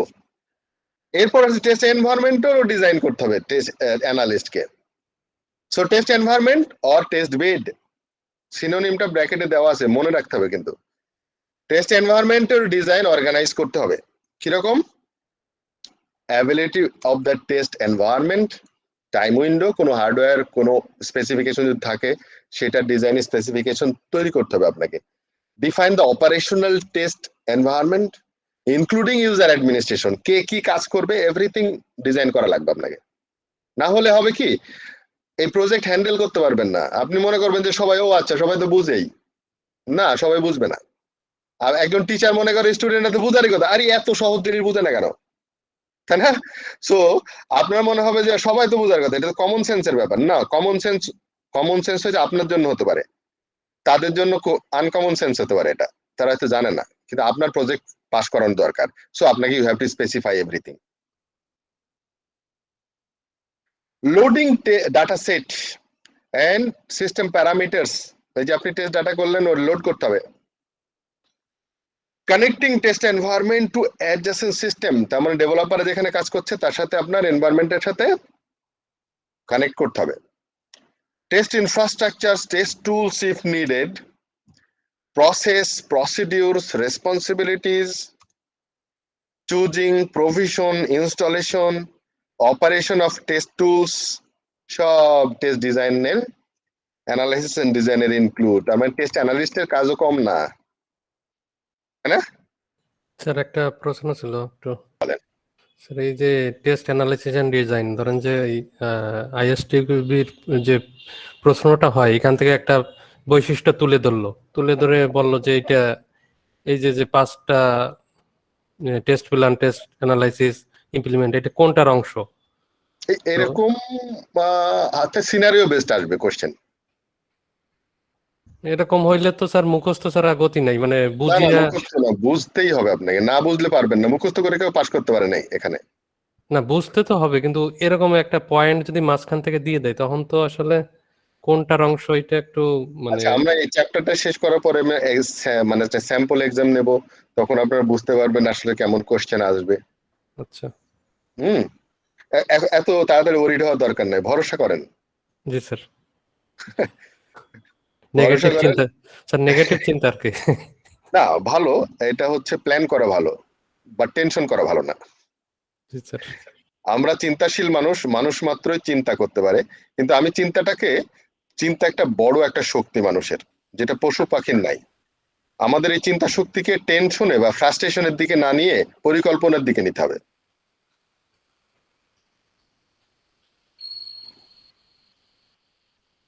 দেন টেস্ট ডাটা ডেফিনেশন দেওয়া আছে এখানে, ইনপুট ডাটার ডেফিনেশন দেওয়া আছে। টেস্ট কভারেজ কি জিনিস? টেস্ট কভারেজ আমরা জানি, কভারেজ মানে হচ্ছে পার্সেন্টেজ অফ যে কতটুকু কভার করছে, এটা অনুপাত বলা হয় কভারেজকে। যে আমার 100টা টেস্ট কেস আজকে পর্যন্ত কত পার্সেন্ট কভার করছি আমরা? 50টা টেস্ট কেস এক্সিকিউট হয়েছে সাকসেসফুলি, তার মানে 50% প্রোগ্রেস হয়েছে আমার। This is called coverage. Then test oracle মানে কি? ডাটাবেজ। শব্দটা তার নিজের অর্থ থেকেও পরিচিতি পেয়ে গেছে ডাটাবেজ দিয়ে, তাই না? ওরাকল মানে কি?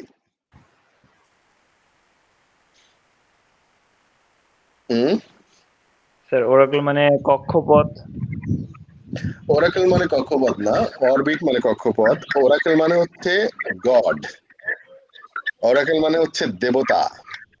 ওরাকল মানে হচ্ছে এমন একটা সত্তা যার উপরে কোনো কোশ্চেন করা যায় না। ওরাকল মানে হচ্ছে এমন একটা সত্তা যাকে স্ট্যান্ডার্ড হিসেবে ধরা হয়। ওরাকল মানে হচ্ছে একটা বেঞ্চমার্ক, হ্যাঁ, দৈব, যেটা হচ্ছে 100% পারফেক্ট। মানে না, যেটাকে আমি 100% পারফেক্ট বলবো, যেটাকে আমি সবসময় কসমের মধ্যে নিয়ে আসি। কসম মানে কি? কসম মানে হচ্ছে কম্পেয়ার করা, শপথ। হ্যাঁ, শপথ বা কম্পেয়ার করা। বেসিক্যালি শপথ মানে আসলে কম্পেয়ার করা। ওই শপথ বলতে আমি শপথ করিতেছি যে অমুক করবো, এই শপথ না। শপথ মানে হচ্ছে কম্পেয়ার করা। আমি বলতেছি এটা সত্য, যেমন ওইটাকে তুমি সত্য হিসেবে বিশ্বাস করো।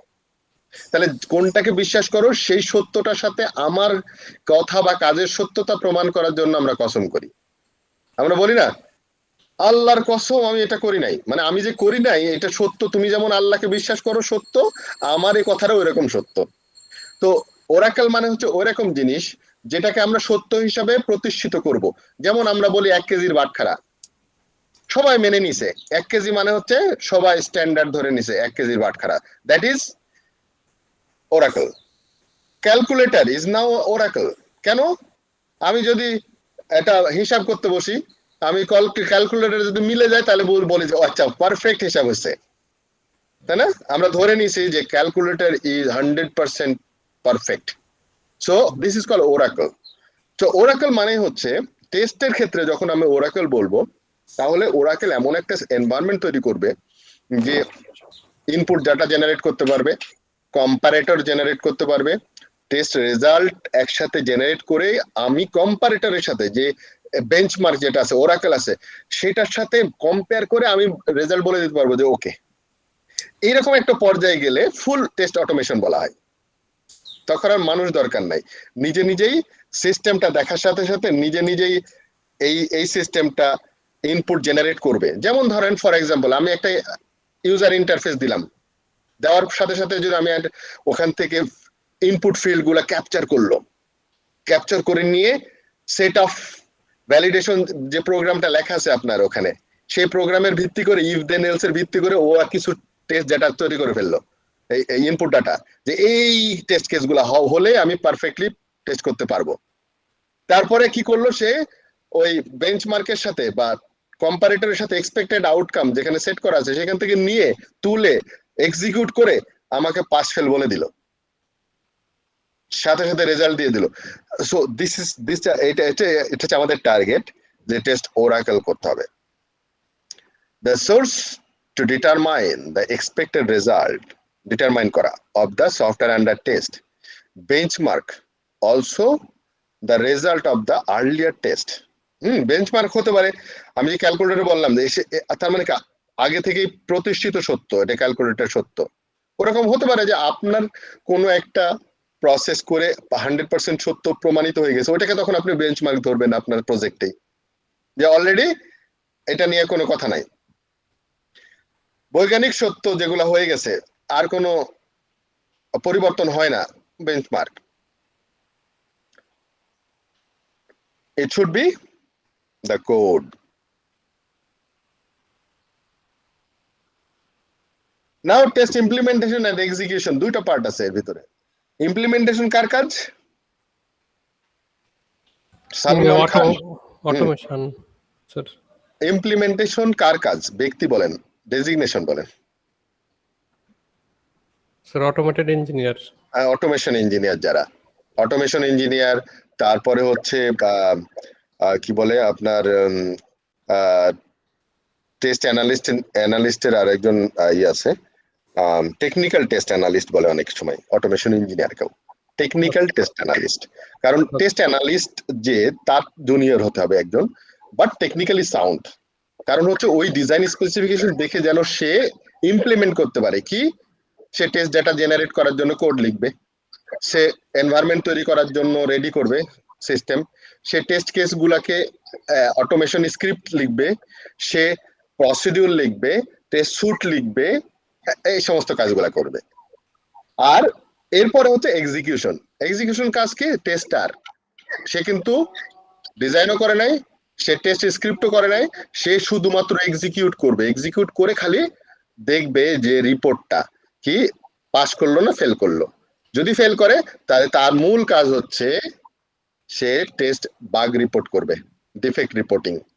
খুবই এলাবোরেটলি ডিফেক্ট রিপোর্টিং করবে সে। এমন ভাবে ডিফেক্ট রিপোর্টিং করতে হবে যাতে করে আমি যখন এটা সাবমিট করব ডেভেলপারের কাছে, সে যেন রিপ্রোডিউস করতে পারে সেম সিনারিওটা।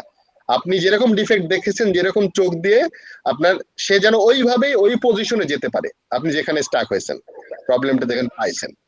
এটা হচ্ছে একজন টেস্টারের মূল কাজ।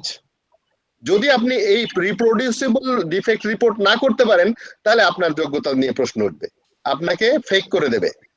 আপনি হয়তো একটা ডিফেক্ট রিপোর্ট করলেন যে আপনি পাইছেন, রিয়েলি পাইছেন 100%, কিন্তু আপনি ডিফেক্ট রিপোর্ট এমন ভাবে করেছেন ডেভেলপার ওটা বুঝতে না পেরে বা রিপ্রোডিউস করতে পারে নাই, তখন সে কমপ্লেন করবে আমার নামে, আপনার নামে, যে এগুলা কি গার্বেজ নিয়ে আসেন আপনার অর্গানাইজেশনে, কাজ পারে না, খালি শো আপ করার চেষ্টা করে।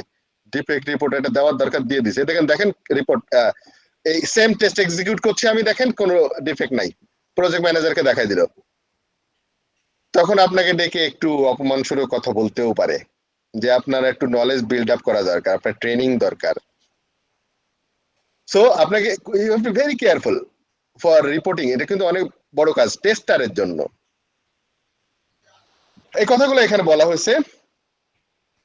টেস্টারের কাজ হচ্ছে টেস্ট এক্সিকিউট করা, কনফার্মেশন টেস্ট করা মানে রিটেস্ট করা, তারপরে হচ্ছে রিগ্রেশন টেস্ট করা। এই সমস্ত কাজ হচ্ছে টেস্টারের কাজ। আচ্ছা স্যার, এখানে আমি একটা জিনিস একটু ক্লিয়ার হই। সেটা হচ্ছে স্যার এখানে কনফিগারিং, আচ্ছা ক্রিয়েটিং টেস্ট অটোমেশন স্ক্রিপ্ট যেটা আর কি, তো আমরা টেস্ট প্লেনে যেটা দেখলাম, যেমন আমি যদি আমার এনভায়রনমেন্টের জন্য রোবট ফ্রেমওয়ার্ক যদি আমি ইউজ করতে চাই, তাহলে আমার টেস্ট প্ল্যানিং এ আমি আমার অটোমেশন কি দিয়ে অটোমেশন করব, কোন টুলটা ইউজ করব, এই জিনিসটা ফাইনালাইজ করব। হ্যাঁ, প্ল্যানিং এর মধ্যে ওগুলো থাকতেই হবে।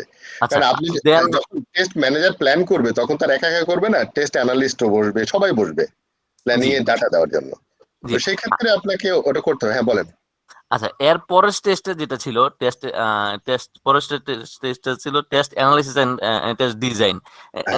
ডিজাইনের মধ্যে কি আমি যদি রোবট ফ্রেমওয়ার্ক ইউজ করি, রোবট ফ্রেমওয়ার্কের ইনস্টলেশন টাইপ যতগুলো কাজ আছে ওই কাজগুলো শেষ করে ফেলবো?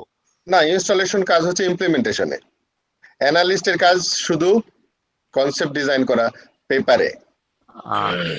কিন্তু স্যার ডিজাইনের একজন সিস্টেম অ্যানালিস্ট কি করে? সিস্টেম অ্যানালিস্ট খালি ডিজাইন কনসেপ্টটা নিয়েই থাকে। তার আগে বিজনেস অ্যানালিস্ট আর সিস্টেম অ্যানালিস্ট একসাথে সিস্টেম অ্যানালিস্ট বলা হতো, বিজনেস অ্যানালিস্টকে আলাদা করা হয়েছে। কারণ দেখা গেছে সিস্টেম অ্যানালিস্টের সব বিজনেস সম্পর্কে ধারণা নাই। একজন সিস্টেম অ্যানালিস্ট হলে, আমি যখন আগে সিস্টেম অ্যানালিস্ট ছিলাম তখন আমাদের এই কথাটাই ছিল যে আমি নতুন কোনো বিজনেস সিস্টেম অ্যানালাইসিস করতে হলে আমাকে আগে ওই বিজনেস সিস্টেম জানতে হবে। সো আমার অনেক বেশি ডোমেন নলেজ লাগতেছে, সেভারেল ডোমেন নলেজ।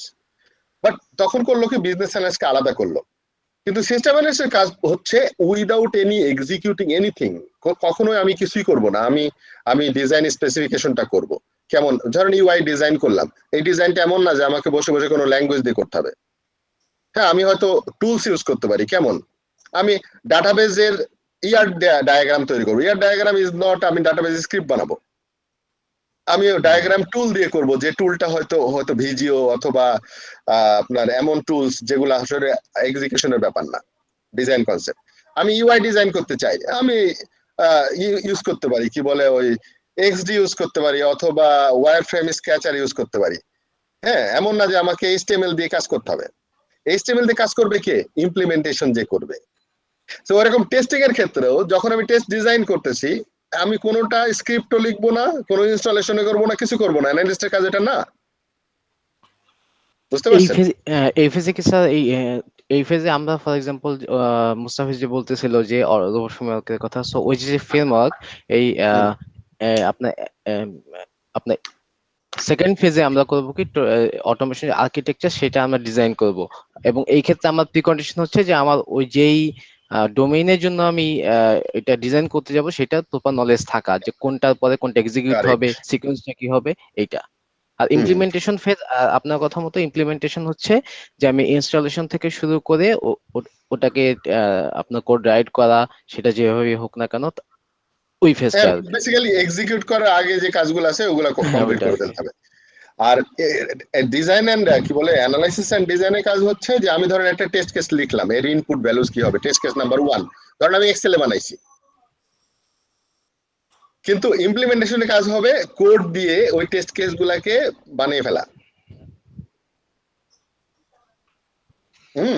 ধরেন এটা ডাটাবেজে রাখতে হবে টেস্ট কেসের ইনপুট ভ্যালুস গুলো, আমি যদি অটোমেশন করতেই চাই, অথবা আপনি স্ক্রিপ্টের ভিতরে জেসন আকারে রাখতে পারেন। সেই কাজগুলা করবে টেস্ট ইমপ্লিমেন্টাররা, মানে হচ্ছে অটোমেশন ইঞ্জিনিয়াররা। তার মানে হচ্ছে অ্যানালিস্টের জন্য প্রোগ্রামিং নলেজ না থাকলেও চলবে, কিন্তু অটোমেশন ইঞ্জিনিয়ারদের জন্য প্রোগ্রামিং নলেজ মাস্ট। টেস্টারের জন্য প্রোগ্রামিং ল্যাঙ্গুয়েজ জানা লাগবে না, কারণ সে শুধু এক্সিকিউট করবে ইউজারের পয়েন্ট অফ ভিউ থেকে। তার তো লাগবে ডোমেইন নলেজ। হ্যাঁ, তার ডোমেন নলেজ লাগবে, বিশেষ করে অত ডোমেন নলেজ লাগবে না যতটুকু অ্যানালিস্টের লাগে। কারণ তাকে তো স্পেসিফিকেশন বলে দিছে যে তোমার এই হচ্ছে ইনপুট ভ্যালুজ আর এই হচ্ছে এক্সপেক্টেড আউটকাম, ম্যাচ করলে পাস করবে আর ফেল করলে তুমি এবার ডিফেক্ট রিপোর্ট করো। কারণ ডোমেন নলেজ লাগে টেস্ট কেস ডিজাইনিং এর জন্য। ওকে, একটা কথা আছে, বলেন স্যার। আমার একটা এটা যদিও মানে সেই পুরোনো কথাই, কারণ আমি একটু রিক্যাপ করতে যাচ্ছি যে টেস্ট অ্যানালিস্ট, ইমপ্লিমেন্টার, তারপরে টেস্টার। কিন্তু আমি সরি এটা বলি, আমি অনেক প্রজেক্টে কাজ করছি। দেখা যাচ্ছে যে আমার 50% প্রজেক্ট গুলাতেই, যত প্রজেক্টে কাজ করছি 50% প্রজেক্টের মধ্যে একজন অথবা দুইজন টেস্টার। হ্যাঁ, একটা প্রজেক্ট একজন টেস্টার আছে, অনেকগুলো দুইজন টেস্টার বা একজন টেস্টার। ক্লায়েন্ট হয়তো 6 জন ডেভেলপার দিছে বা 10 জন ডেভেলপার দিছে, 2 জন টেস্টার এর পাশে বেশি পাঁচটা পাঁচ নাই, সেক্ষেত্রে এইগুলো ইমপ্লিমেন্টেশন কি হবে? হ্যাঁ বুঝছি, আপনার ভাষাটা আমি বুঝছি। কারণ হচ্ছে যে আমি যখন ড্যাফোডিল ইউনিভার্সিটিতে পুরা অটোমেশন করতে গেছি, আমারে একলা দিয়েছিল কাজ করতে, জানেন 2007 সালে একা। এখন মালিক তো জানতে হবে যে একজন প্রজেক্ট ম্যানেজার লাগে, একজন অ্যানালিস্ট লাগে, একজন ডাটাবেজ এক্সপার্ট লাগে, একজন প্রোগ্রামার লাগে, একজন টেস্টার লাগে, একজন ইউআই ডিজাইনার লাগে, একজন ইউআই প্রোগ্রামার লাগবে, ব্যাকএন্ড প্রোগ্রামার লাগে না এগুলো? জি। আর আপনার অর্গানাইজেশনে যদি এইটা না দেয় তাহলে আপনাকে সব করতে হবে, এটাই তো স্বাভাবিক। আমি বলতেছি না যে একদম আলাদা আলাদা লোক। আপনি যখন টেস্ট অ্যানালিস্ট, তখন আপনাকে এই চিন্তাই করতে হবে। যখন আপনি যখন টোটাল একলাই কাজ করছেন, আপনি নিজেই অ্যানালিস্ট, নিজেই হচ্ছে প্রোগ্রামার, নিজেই টেস্টার, তো কি করবেন? আপনি যখন টেস্ট করবেন যেন টেস্ট থিঙ্কিংটা আপনার মাথায় আসে সেই সময়। আপনি যখন অ্যানালিস্ট, তখন যেন আপনি অ্যানালিস্টের মতো আচরণ করেন। যেমন ধরেন একটা মানুষ, আপনি একটা কোম্পানির ম্যানেজার, আপনি ম্যানেজারের মতো আচরণ করছেন। যেই বাসায় যান তখন আপনি ওয়াইফের সাথে হাজবেন্ডের মতো আচরণ করেন। মানে আপনার you have to switch your mindset. আপনি যদি বাসায় গিয়ে যদি বলেন যে আমি ম্যানেজার, আপনি একটু গম্ভীর হয়ে থাকলেন, হবে? জি, বুঝতে পারছি, কনসেপ্ট বুঝতে পারছি। হ্যাঁ, সো এটা ডিপেন্ড করে আসলে প্রজেক্টের সাইজ, আপনাদের স্কোপ, যারা করছে তাদের ফান্ড, তাদের কালচার, তাদের নলেজ জানা লাগবে তো। যেমন আমি প্রথম বলি, আমি যখন 2000 সালে বিয়ে করছিলাম, আমার শাশুড়ি জিজ্ঞাসা করছে যে আপনার মেয়ের জামাই কি করে। আমার শাশুড়ি বলছে কি যেন কম্পিউটারে টিপাটিপি করে।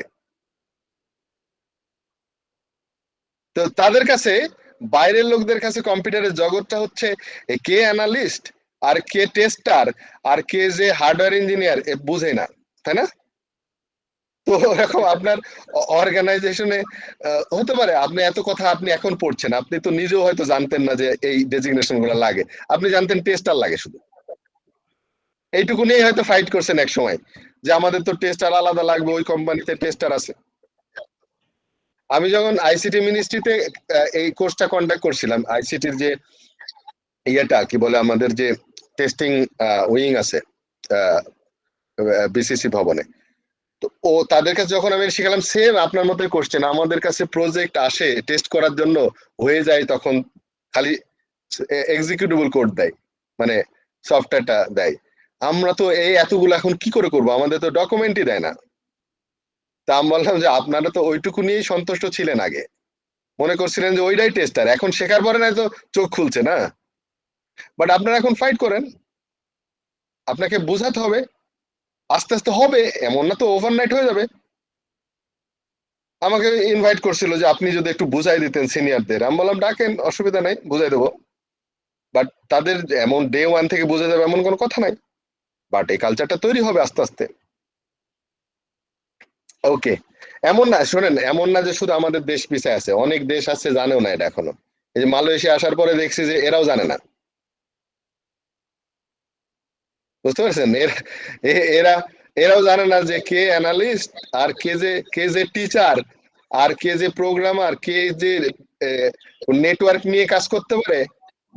হঠাৎ করে নেটওয়ার্কের ইঞ্জিনিয়ার চলে গেছে, আমাকে এখানকার রেজিস্ট্রার বলতেছে, রাশিদ তুমি কি এই ডাটা সেন্টার নিয়ে দায়িত্ব নিতে পারবা? আমি বললাম তো আমি তো এই বিষয়ে জানি না, আমি আজকে ডাটা সেন্টার নিয়ে কাজ করি না, আমি তো সফটওয়্যারের লোক, আমি টেস্টিং এর লোক।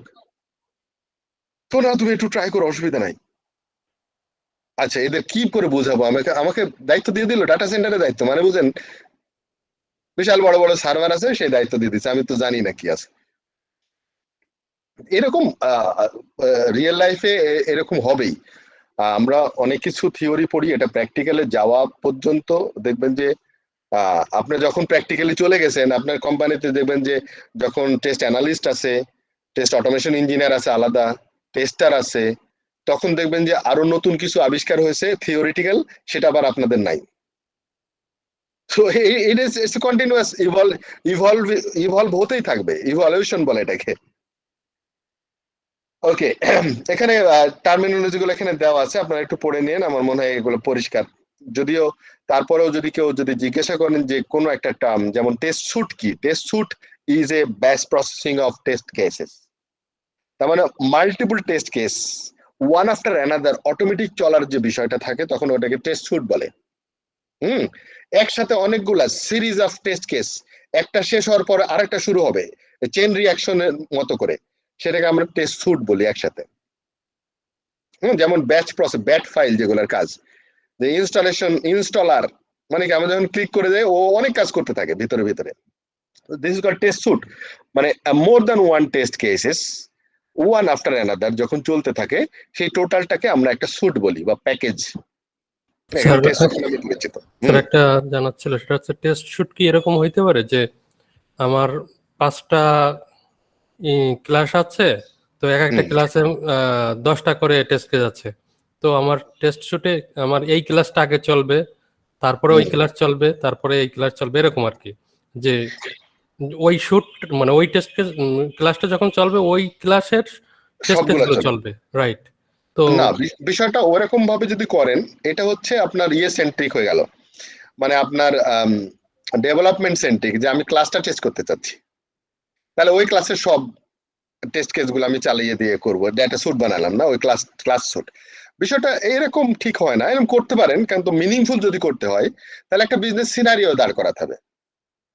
ওই বিজনেস সিনারিওটা টোটাল টেস্ট করার জন্য যতগুলা ক্লাসের যতগুলা টেস্ট স্পেসিফিক সেই টেস্টগুলো একসাথে একটা প্যাকেট করা, যাতে করে আমি এই বিজনেস সিনারিওটা টেস্ট করতে পারি টোটাল একটা স্যুটের মধ্যে। আচ্ছা, হ্যাঁ, আচ্ছা, এরপরে টেস্ট প্রসিডিউর বা স্পেসিফিকেশন বা টেস্ট সিনারিও বলা হয়। এখানে সিনোনিম গুলো মনে রাখেন, কিন্তু অনেক সময় কোশ্চেনের ভিতরে এই সিনারিও টার্ম দিয়ে দিল। সেটা কি টেস্ট প্রসিডিউর বা সিনারিও? এটা হচ্ছে একটা বা document specifying a sequence of action for the execution of A test. তার মানে একটা টেস্টটাকে এক্সিকিউট করার জন্য যে স্টেপ বাই স্টেপ কাজগুলা, সেটাকে বলা হয় একটা সিনারিও অথবা একটা প্রসিডিউর। তাহলে প্রসিডিউর কি? যেমন ধরেন আমি একটা টেস্ট কেস এক্সিকিউট করতে গেলে কি করা লাগে, যদি আমি অটোমেশন করতে চাই কি কি করা লাগে? যেমন ধরেন টেস্ট কি বলে আমার যে ইনপুট ডাটা প্রিপারেশন। সো আমি টেস্ট এক্সিকিউট করার আগে ইনপুট ডাটা সেট থাকা লাগবে, তারপর আমি এক্সিকিউট করে কম্পেয়ার করতে চাই, কম্পারেটর লাগবে। সেই কম্পারেটর হচ্ছে এক্সপেক্টেড রেজাল্ট সেট করা আছে সেটার সাথে কম্পেয়ার করতে হবে। কম্পেয়ার করে আমাকে বলে দেবে যে আউটকামটা এটা পাস করবে না ফেল করবে। তো এই যে স্টেপস গুলা, এগুলা তো স্ক্রিপ্ট লেখার জন্য, তাহলে প্রসিডিউর লেখার জন্য এটা কাজ করবে। This call test procedure. Test execution তো আপনারা জানেন, রান করা। টেস্ট লগ হচ্ছে যেটা আর প্রত্যেকটা টেস্ট কেস যখন রান হয় তার জন্য একটা লগ তৈরি হতে থাকে, কোনটা পাস করলো কোনটা ফেল করলো। আপনি ইচ্ছা করলে পাসগুলার লগ মেনটেন করার দরকার নাও হতে পারে, যে খামাখা যেটা পাস করছে সেটা লিখবো কেন, শুধু ফেলগুলার লগ রাখতে পারি আমি। বাট আমি শুধু বলে দিলাম যে একটা লগ রাখতে চাই, সেটা হচ্ছে যে ইচ্ছা আপনার, সেটা হচ্ছে যে আপনি কতগুলা পাস করলো তার সংখ্যা রাখতে চাই, কতগুলো এক্সিকিউট হয়েছে আজকে, সেগুলো লগ রাখতে চাই। আচ্ছা, তারপরে হচ্ছে বা টোটালি রাখতে চান, কোনো ব্যাপার না, যাই করেন লগ এটা। আর হচ্ছে লগের আর একটা নাম হচ্ছে টেস্ট প্রোটোকল বলা হয়। ইউরোপিয়ানরা লগকে প্রোটোকল হিসেবে চেনে। আমাদের দেশে যেমন প্রোটোকল বলতে বোঝায় হচ্ছে গভর্নমেন্ট প্রোটোকল, না যে একজনের, বাট ওইখানে প্রোটোকল মানে লগ। সো এই যেহেতু আমরা জার্মান বোর্ডে পরীক্ষা দেবো, অনেক সময় প্রোটোকল দিয়ে দিতে পারে লগের পরিবর্তে। বা অনেক টেস্ট রিপোর্টও বলছে, আপনি ডিফেক্ট রিপোর্টও বলতে পারেন। আচ্ছা, এই রিগ্রেশন টেস্ট মানে কি? কে পারবে বলেন তো? রিগ্রেশন টেস্ট ওই মানে একটা মানে একটা বাগ ফিক্স করার পরে বা কোনো ইস্যু ফিক্স করার পরে ওইটার সাইড ইফেক্ট হয়ে নতুন কোনো ইস্যু প্রডিউস হচ্ছে কিনা এটা এনশিওর করার জন্য ফাংশনালিটিটা আবার রি-এক্সিকিউট করতে হয়, এটাকে রিগ্রেশন টেস্ট বলে। কনফার্মেশন টেস্ট আর রিগ্রেশন টেস্টের মধ্যে পার্থক্য কি? রিগ্রেশন টেস্ট হচ্ছে আমি যে ডিফেক্টটা পোস্ট করছি ওই ডিফেক্টটার হচ্ছে ফিক্সিংটা ঠিক আছে কিনা। ওইটা কি রিগ্রেশন নাকি কনফার্মেশন? কনফার্মেশন। এইটা হচ্ছে কনফার্মেশন। আর এইটার কোনো সাইড ইমপ্যাক্ট আছে কিনা, যে ওইটা হচ্ছে রিগ্রেশন। কারেক্ট, ঠিক আছে। ওকে, কনফার্মেশনটাকে তো আমরা আমাদের টেস্টিং বলতেছি, তাই না? যেটা বাগটা ফিক্স হ্যাঁ, হচ্ছে কিনা। কনফার্মেশন আর রিটেস্টিং একই কথা। এটাই।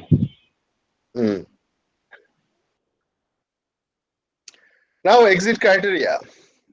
Evaluating exit criteria. Exit criteria is ওই ইয়ের মতো, কি বলে, অতন্দ্র প্রহরীর মতো জেগে থাকে।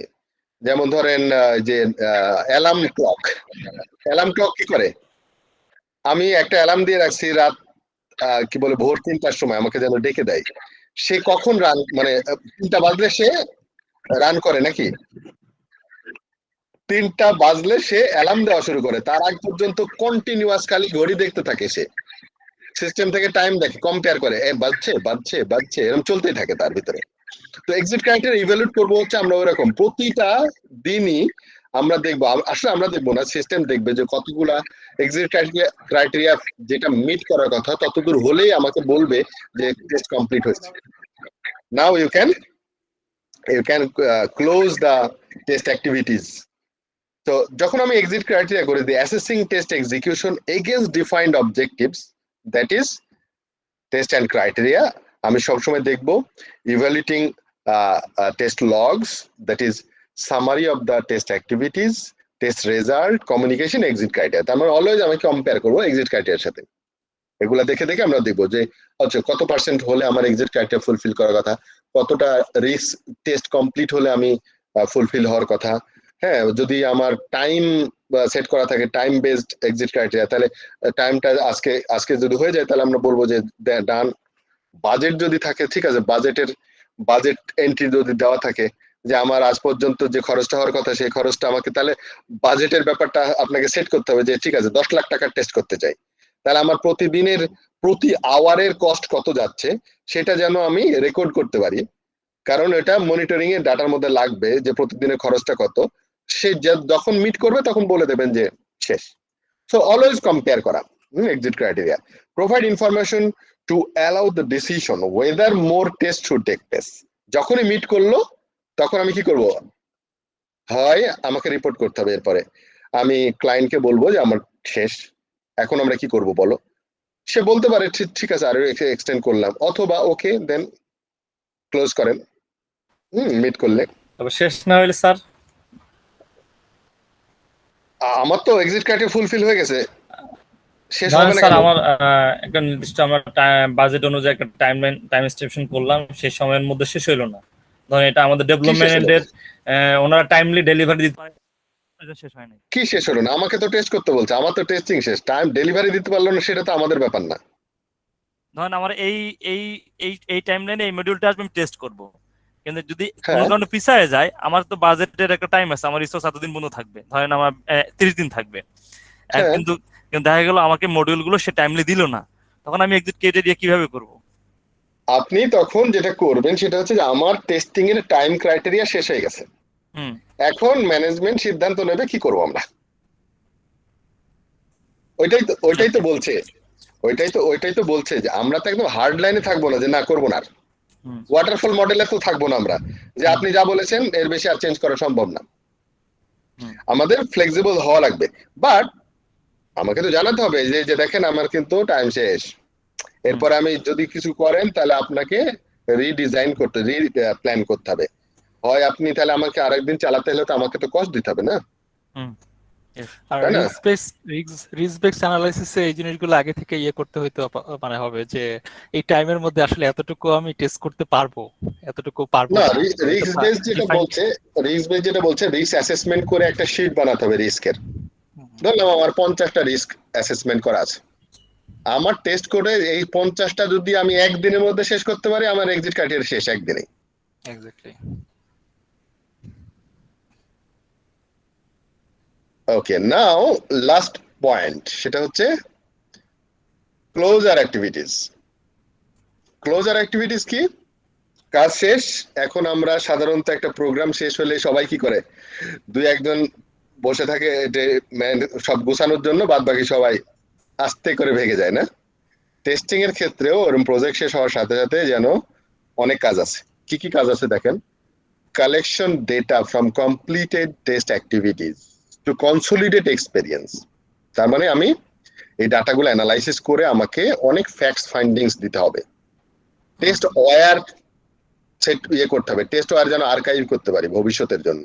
অল দ্য ম্যাটেরিয়ালস হতে পারে, সফটওয়্যার হতে পারে, আপনার টেস্ট কেস কি বলে test case data, test data, হ্যাঁ টেস্ট কেস গুলা, সুট গুলা সব কিছু আর্কাইভ করতে হবে। Test report, all are test OS, test reports, everything, the facts and numbers, everything এগুলো আমাকে কালেক্ট করে কি করতে হবে, যাতে করে আমি একটা অ্যাকশনে যেতে পারি। কি অ্যাকশন? ক্লোজার ইনসিডেন্ট রিপোর্ট করতে হবে আমার। এই যে রিপোর্টটা একটা মিনিংফুল রিপোর্ট হবে। তখন রিপোর্ট আপনি কি করবেন?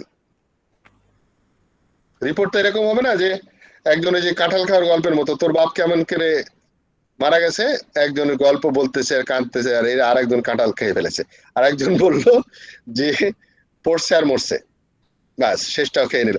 বাট রিপোর্ট করতে হবে মিনিংফুল, আপনাকে রিপোর্ট হতে হবে খুবই ইনসাইটফুল একটা রিপোর্ট হতে হবে। অবশ্যই আপনাকে বেসলাইন রিপোর্ট তো থাকতে হবে যে আমার এই ক্রাইটেরিয়া ছিল, এগুলো আমরা ফুলফিল করেছি, এগুলো ওপেন পয়েন্টস আছে, এগুলো আমরা এখনো পারি নাই, এগুলা ওপেন পয়েন্টস। আর হচ্ছে যে আমরা একটা ইনসাইটফুল একটা গ্রাফিক্যাল রিপোর্ট দিতে হবে যে এতগুলা টেস্ট কেস আমরা চালিয়েছি, এতজন কাজ করেছি, এত আওয়ার কাজ করেছে, পার ইউজার পার টেস্টারের ডিফেক্ট রিপোর্টিং রেটটা কেমন ছিল, প্রত্যেকটা কম্পোনেন্টের কি পরিমাণ টেস্ট করতে হয়েছে, রিটেস্ট করতে হয়েছে কতগুলা, কেন রিগ্রেশন টেস্ট করতে হলো, এই সমস্ত জিনিসগুলা তখন এই ইনসাইট গুলা নিয়ে ভবিষ্যৎ প্রজেক্টের জন্য আমার কাজে লাগবে। স্যার এইটা কে করবে? এই টাস্কটা কি টেস্ট অ্যানালিস্ট? ম্যানেজারে অনেক কাজ, পরে দেখবেন যে ম্যানেজার হইতেই চাবেন না কেউ। কিভাবে ম্যানেজার হওয়া খুব কঠিন। ওরে বাবা, মানে যে পরিমাণ দায়িত্ব টেস্ট ম্যানেজারের। I got some request কি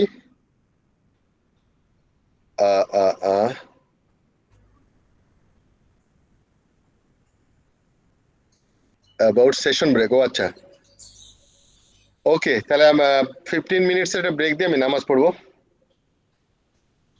11:30 স্যার, 11:30 11:21 বাজে ভাই, এখন 11:30 9 মিনিট আছে এখন। 9 মিনিট আমরা জাস্ট 15 মিনিটস আমরা, কারণ নামাজ পড়তে আমার একটু সময় লাগবে না স্যার, ব্রেকটা 11:30 দিতে বলছে আর কি, তাই। ও আচ্ছা আচ্ছা, 11:30। ওকে ওকে, ঠিক আছে, 11:30। ওকে, দেন তাহলে কি করলাম আমরা? ইনসিডেন্ট ক্লোজার ইনসিডেন্ট রিপোর্ট, তারপরে হচ্ছে চেকিং উইথ প্ল্যান ডেলিভারেবলস, এগুলো সবগুলো তো আসবে এর ভিতরে। ডকুমেন্টিং অ্যাকসেপ্টেন্স অফ দ্য সিস্টেম, যে আপনি সিস্টেমটা অ্যাকসেপ্ট করার জন্য অ্যাকসেপ্টেন্স টেস্টিং এর ডকুমেন্টটাও ফাইনালাইজ করতে হবে, যাতে করে আপনি ওখানে যেন প্লেস করতে পারেন। এরপরে হচ্ছে আর্কাইভ করতে হবে টেস্ট ওয়্যার গুলা, যাতে ভবিষ্যতে যেন সাথে সাথে যেন রেডি করে ফেলতে পারেন এনভায়রনমেন্ট। টেস্ট এনভায়রনমেন্ট যেন রেডি করতে 5 মিনিট লাগে আপনার, এরকম ভাবে রেডি থাকতে হবে। যেমন এখন আপনি কোনো কিছু কম্পিউটার কিনতে গেলে এখন 2 ঘন্টা লাগে না ইনস্টল করতে,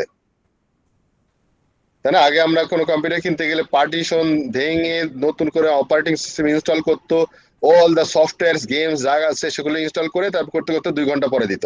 এখন কিন্তু 15 মিনিটস লাগে, জাস্ট ইমেজ কপি করে ছেড়ে দেয়। তো ওরকম আমরা আর্কাইভ যেন করে রাখতে পারি। আচ্ছা, অ্যানালাইজিং লেসন লার্নড এবং কি পাইলাম আর কি পাইলাম না, এখানে নিজেদের জন্য যা যা পাইলাম, এটা খুব গুরুত্বপূর্ণ একটা বিষয় যে আমরা কি কি নতুন কিছু নলেজ গ্যাদার করতে পারলাম ফর ফিউচার ইউজ। দেন খুব ইন্টারেস্টিং চ্যাপ্টার এটা, রোলস এন্ড রেসপন্সিবিলিটিস। স্যার আগের স্লাইডে একটা কোশ্চেন ছিল।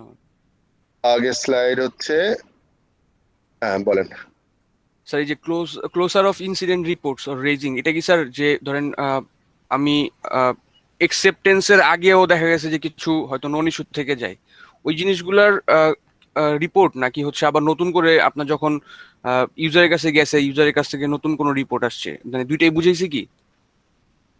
অ্যাকচুয়ালি আপনার টেস্টটা কমপ্লিট হয়েছে কেন সিস্টেম টেস্ট পর্যন্ত, কিন্তু হ্যাঁ এরপরে তো অ্যাকসেপ্টেন্স টেস্টিং এ যাবে, কিন্তু আপনি যে কমপ্লিট করলেন, একটা ম্যানেজার কি করবে, একটা রিপোর্ট লিখতে হবে না? সেই রিপোর্টের মধ্যে ধরেন সমস্ত ডাটা দিয়ে যে আপনার এই মডিউল হয়েছে, এগুলা টেস্টেড হয়েছে, কোনটা টেস্ট করতে বাকি আছে, কোনো একটা হয়তো আমরা সময় পাইনি বা স্কোপের মধ্যে পড়ে নাই আমাদের, সো এখানে কিছু ওপেন পয়েন্টস আছে। যেমন ধরেন আমরা একটা করি কি বলে মেডিসিনে সাইড এফেক্ট লেখা থাকে না, যে একটু সতর্ক থাকেন, অথবা বাংলাদেশে সব থেকে ভালো এক্সাম্পল হচ্ছে দেখবেন রাস্তার মাঝখানে হঠাৎ করে একটা বাঁশ খাড়া হয়ে আছে, একটু পাতা দেওয়া আছে, মানে কি ওপেন পয়েন্টস, সাবধান এখানে কিন্তু ম্যানহোলের ঢাকনা নাই। সো মানে টেস্ট ওরকম ভদ্রলোকের মতো আপনাকে কিছু দিতে হবে, আপনি টেস্ট করতে পারেন না, কি হয়েছে, আপনার তো এক্সিট ক্রাইটেরিয়া ফুলফিল হয়ে গেছে বলে আপনি এখন রিপোর্ট করছেন, কিন্তু আপনাকে জানিয়ে দিতে হবে একটু সাবধানে চলেন এই জায়গায়, এখানে ক্লিক করেন না, তাহলে বিপদ হবে। হ্যাঁ, ইউজারকে একটু জানিয়ে দিতে হবে যে এখানে একটু সাবধান, এখানে ভ্যালিডেশন চেক করা হয়নি, অতএব গার্বেজ ডাটা যেন দিয়েন না আপনারা। This is call open point. ঠিক আছে, আর কিছু সালমান? আমি ইনসিডেন্ট, সরি প্লিজ তানভীর ভাই। হ্যাঁ বলেন। না প্লিজ আপনি কন্টিনিউ করুন, পরে আমি বলছি। জি, ইনসিডেন্ট রিপোর্ট বলতে কি আমরা এটা আসলে বুঝতেছি না যে আমরা একটা সেট অফ, আমরা এই রিলিজটাতে আসলে কতগুলা incident we have been reported, এর মধ্যে আমার কতগুলা আসলে ফিক্সড হয়েছে, কতগুলা ডিফার্ড আছে আমার ওই প্রায়োরিটি সেভিরিটি অনুযায়ী, সেগুলোর একটা ক্লোজার, একটা পয়েন্ট তৈরি করা, যেটা আসলে আমাকে ইন ফিউচার মানে kind of like bug analysis report and also it's a lesson learned document as well, যেটা আমি বিজনেস কে আসলে আমি হ্যান্ড ওভার করব অথবা দেখাতে পারবো এটা আমার নিজস্ব ডকুমেন্ট হিসেবে। এক্স্যাক্টলি, একটা ডিটেইল রিপোর্ট থাকতে হবে, তার মধ্যে কিছু সামারিও থাকা লাগবে, আমার একদম ইন্ডিভিজুয়াল ইনসিডেন্ট গুলাও থাকা লাগবে, যে আমি একদম মানে দেখলেই যেন মনে হয় যে একদম আর কোনো প্রশ্ন না করতে হয় আপনাকে। হ্যাঁ, টোটাল ইনসিডেন্টস, টেস্ট কেসের অবস্থাগুলো কি হয়েছিল। এখন টেস্ট কেস গুলো তো আপনি লিখবেন না, আপনি হয়তো লিখবেন হচ্ছে যে এতগুলা টেস্ট কেস হচ্ছে, এতগুলা মডিউল হচ্ছে, হ্যাঁ একই টেস্ট কেস কতবার রান করছে, রিটেস্ট কি পরিমাণ করতে হয়েছে আমাদের। কারণ আপনাকে যখন প্রজেক্ট ম্যানেজার যখন রিপোর্টটা দেখবে, তখন তো আপনাকে প্রশ্ন করবে তাহলে এতগুলো লোক নিয়ে আপনারা কি করলেন। আপনি যে বলেন যে লোক লাগে, আমার টেস্টার লাগবে, কেন টেস্ট লাগে, আপনার তো রিপোর্টে দেখছে যে লোক তো কাজই করে নাই। রাইট, সো আপনাকে এটা জাস্টিফাইড রিপোর্ট দিতে হবে। রাইট, সেটাই। জি, থ্যাংক ইউ তানভীর ভাই। জি সরি রাশিদ, একটা ছোট কি ছিল কোশ্চেন ছিল, সেটা হলো test evaluating exit criteria reporting, এটা আসলে কার রেসপন্সিবিলিটি থাকবে? টেস্ট ম্যানেজারের? সবগুলোতে টেস্ট ম্যানেজারের রেসপন্সিবিলিটি থাকবে, এগুলো একটা ম্যানেজারিয়াল কাজ। তবে টেস্ট ম্যানেজার তো আর একলা কাজ করবে না। আপনি মনে করেন যে কোম্পানির সিইও একটা রিপোর্ট বানায়, সে বানায় নাকি? সে দেখে ট্রাফিক লাইটের মতো, কিন্তু ট্রাফিক লাইটের ডাটা দেবে কি? এক্সিট ক্রাইটেরিয়া ম্যাচ করবে, সেই ম্যাচটা তো করবে হচ্ছে র ডাটা থেকে। এই আজকে যে টেস্ট এক্সিকিউশন করলো সেটাও আমার চলে যাবে তো ওই এক্সিট ক্রাইটেরিয়া ফুলফিল করার জন্য। সো অল দ্য ডেটা আসবে হচ্ছে একদম গ্রাউন্ড ওয়ার্ক করতে করতে, সেখান থেকে আসবে একদম লিফ নোড থেকে ডাটাগুলো আসবে, একদম টেস্টারের এক্সিকিউশন থেকে ডাটা আসবে। এই জন্য টেস্ট আসলে যদি এফেক্টিভ একজন টেস্ট ম্যানেজার বানাতে চান কাউকে, তাহলে you have to automate the whole system. Even আমরা দেখব কেমন অটোমেশন, ওই রিকোয়ারমেন্টসও ডাটাবেস থাকা লাগবে, টেস্ট কেসেরও ডাটাবেস থাকা লাগবে, যাতে করে আপনি খুব সহজে যেন ম্যাচ করতে পারেন। আপনাকে বলবে আচ্ছা ওই রিকোয়ারমেন্টস কত পার্সেন্ট ফুলফিল হয়েছে, এখন বসে বসে আপনি এক্সেলে বানাবেন না। তাহলে হবে কি, টেস্ট ম্যানেজারের কাজ হবে হচ্ছে সন্ধ্যার পর থেকে রাত 2টা পর্যন্ত কাজ করতে হবে প্রতিদিনের রিপোর্ট বানাতে গিয়ে। ম্যানেজারকে যদি আপনি আসলে ইফেক্টিভ ম্যানেজার বানাতে চান, তাহলে আসলে অটোমেশন না করলে আপনি এফেক্টিভ ম্যানেজার হবে না। আর দেখবেন সেই অর্গানাইজেশনের ম্যানেজার খালি আপনার সমস্যায় পড়তে থাকবে টপ ম্যানেজমেন্টের কাছে, এই ম্যানেজার ভালো না। আসলে ম্যানেজার আর কি করবে, ডাটা তো যদি না পায় সে ঠিক মতো টাইমলি, আবার টেস্টার কখন ডাটা দেবে? 5টার সময়, তাই না? এর আগে তো দিতে পারবে না সে। তার মানে ম্যানেজার কি কাজ করবে রাত্রে? তাহলে তার লাইফ নাই না স্যার, এটাই হয় আর কি।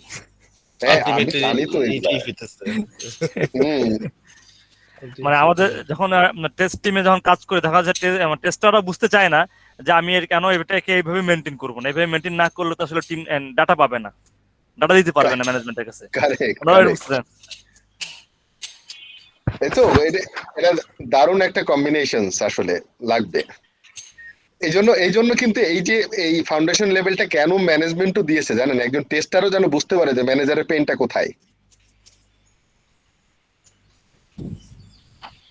আন্ডারস্ট্যান্ড? সবাই যেন আমরা বুঝতে পারি যে আসলে কাজটা ইফেক্টিভলি করতে গেলে এত সহজ না। মানে প্রত্যেকটা ফেজ ফুলফিললি মানে মিট করতে হবে। হ্যাঁ স্যার একটা বাস্তব সিনারিও বলি আর কি, আমরা যে কাজ করতেছি একটা টিমে ধরেন 3 জন বা 4 জন দেয়, এই 4 জন টেস্টার রিসোর্স দেয়, দেওয়ার পর একজনকে টিম লিড বানানো হয় এবং তার উপর দায়িত্ব থাকে যে সে টেস্ট রিপোর্ট গুলো দিবে ম্যানেজমেন্টকে, ক্লোজার রিপোর্ট, টেস্ট রিপোর্ট সবকিছু দিবে এবং সে কাজ ডিস্ট্রিবিউট করবে, টিমকে হ্যান্ডেলও করবে। এবং যখন এস্টিমেট করে তখন ওই সবাইকে নিয়েই কিন্তু টেস্টার হিসাবে কিন্তু তাকে এস্টিমেশন দেয়, আমার এতগুলো টেস্ট কেস এতগুলো এক্সিকিউট করা লাগবে, 4 জনকে দিয়ে ভাগ করে রিপোর্ট দিয়ে দেয় এস্টিমেশন। কিন্তু তাহলে এই যে ম্যানেজমেন্টের ওয়ার্ক গুলো কে করবে, রিপোর্টিং গুলো কে করবে, ক্লোজার গুলো কে করবে, তারপরে অ্যানালিসিস কাজ ডিস্ট্রিবিউট কে করবে, এটাকে কখনোই এস্টিমেশনের মধ্যে আনে না।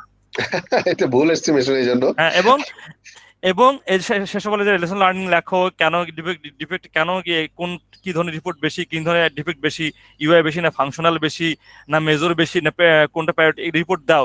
এই রিপোর্টটা বানাতে তো একটা টাইম লাগে। হ্যাঁ, টাইমটা অটোমেটেড না হয় তাহলে তো এখন আমরা আমাদের দেখা গেছে অনেক সময় আমাদের ডেভ টিম কি করে, জিরাটাকে সেভাবে মেনটেন করে না, ফ্লো গুলো যেটা বাক লাইফ সাইকেলে সে ফ্লো গুলো মেনটেন করে না। তাহলে আমি কিভাবে অটোমেটেড রিপোর্ট গুলো ওখান থেকে দিব, জিরা থেকে নিয়ে দিব কনফারেন্সে? কারেক্ট। হ্যাঁ, সেই সহজে স্যার যেটা বলেন রাত 11টা 12টা পর্যন্ত কাজ করা লাগে। এটা তো আসলে মানে এটা ইফেক্টিভ কখনোই হবে না। মানে পেমেন্ট হচ্ছে তার 8 ঘন্টা, কাজ করা লাগে তার 13 ঘন্টা। আচ্ছা স্যার, আমার একটা কোশ্চেন ছিল, সেটা হলো আমরা তো মাইলস্টোন ওয়াইজ যদি আমাদের যদি প্রজেক্টগুলো কি করি মাইলস্টোন অথবা স্প্রিন্ট ওয়াইজ আমরা তো একটা রিপোর্ট দেই। হ্যাঁ, সেই ক্ষেত্রে আমাদের সাপোজ আমাদের যদি 6টা মাইলস্টোন থাকে, আমরা যদি 5টা মাইলস্টোনে আমরা রিপোর্ট দিলাম, 6 নাম্বার মাইলস্টোনে কি আমরা মানে ক্লোজার রিপোর্ট মিন্স কি টোটাল আমাদের কতগুলো বাগ আসছে সেটা নিয়ে, যেমন স্প্রিন্ট মাইলস্টোন 1-এ যেগুলোকে আমরা ক্লোজ করছি মানে যে রিপোর্টটা দিছে ওখানের ডাটা সহ থাকবে নাকি? এটা যে ফাইনাল ক্লোজিং তো। আচ্ছা, সেই ফাইনাল ক্লোজিং এ আমরা যেটা মানে অনেক সময় যেটা করে থাকি আর কি, যে স্প্রিন্ট ওয়াইজ বা মাইলস্টোন ওয়াইজ সেইভাবে করে রিপোর্ট দেই, সেটা হবে, সেটাও আপনার ধরেন ওই যে সেমিস্টার ওয়াইজ রেজাল্ট দেখা মতো। আচ্ছা দেন আরো একটা এক্সট্রা বলেন, আরো একটা রিপোর্ট দিতে হবে আর কি সাথে, মানে একসাথে মানে লাস্ট স্প্রিন্ট অথবা মাইলস্টোনে একসাথে 2টা রিপোর্ট হবে, একটা হলো ওই ইসের রিপোর্ট আর একটা হলো ক্লোজিং রিপোর্ট। টোটালটা উপর মানে একদম পুরা।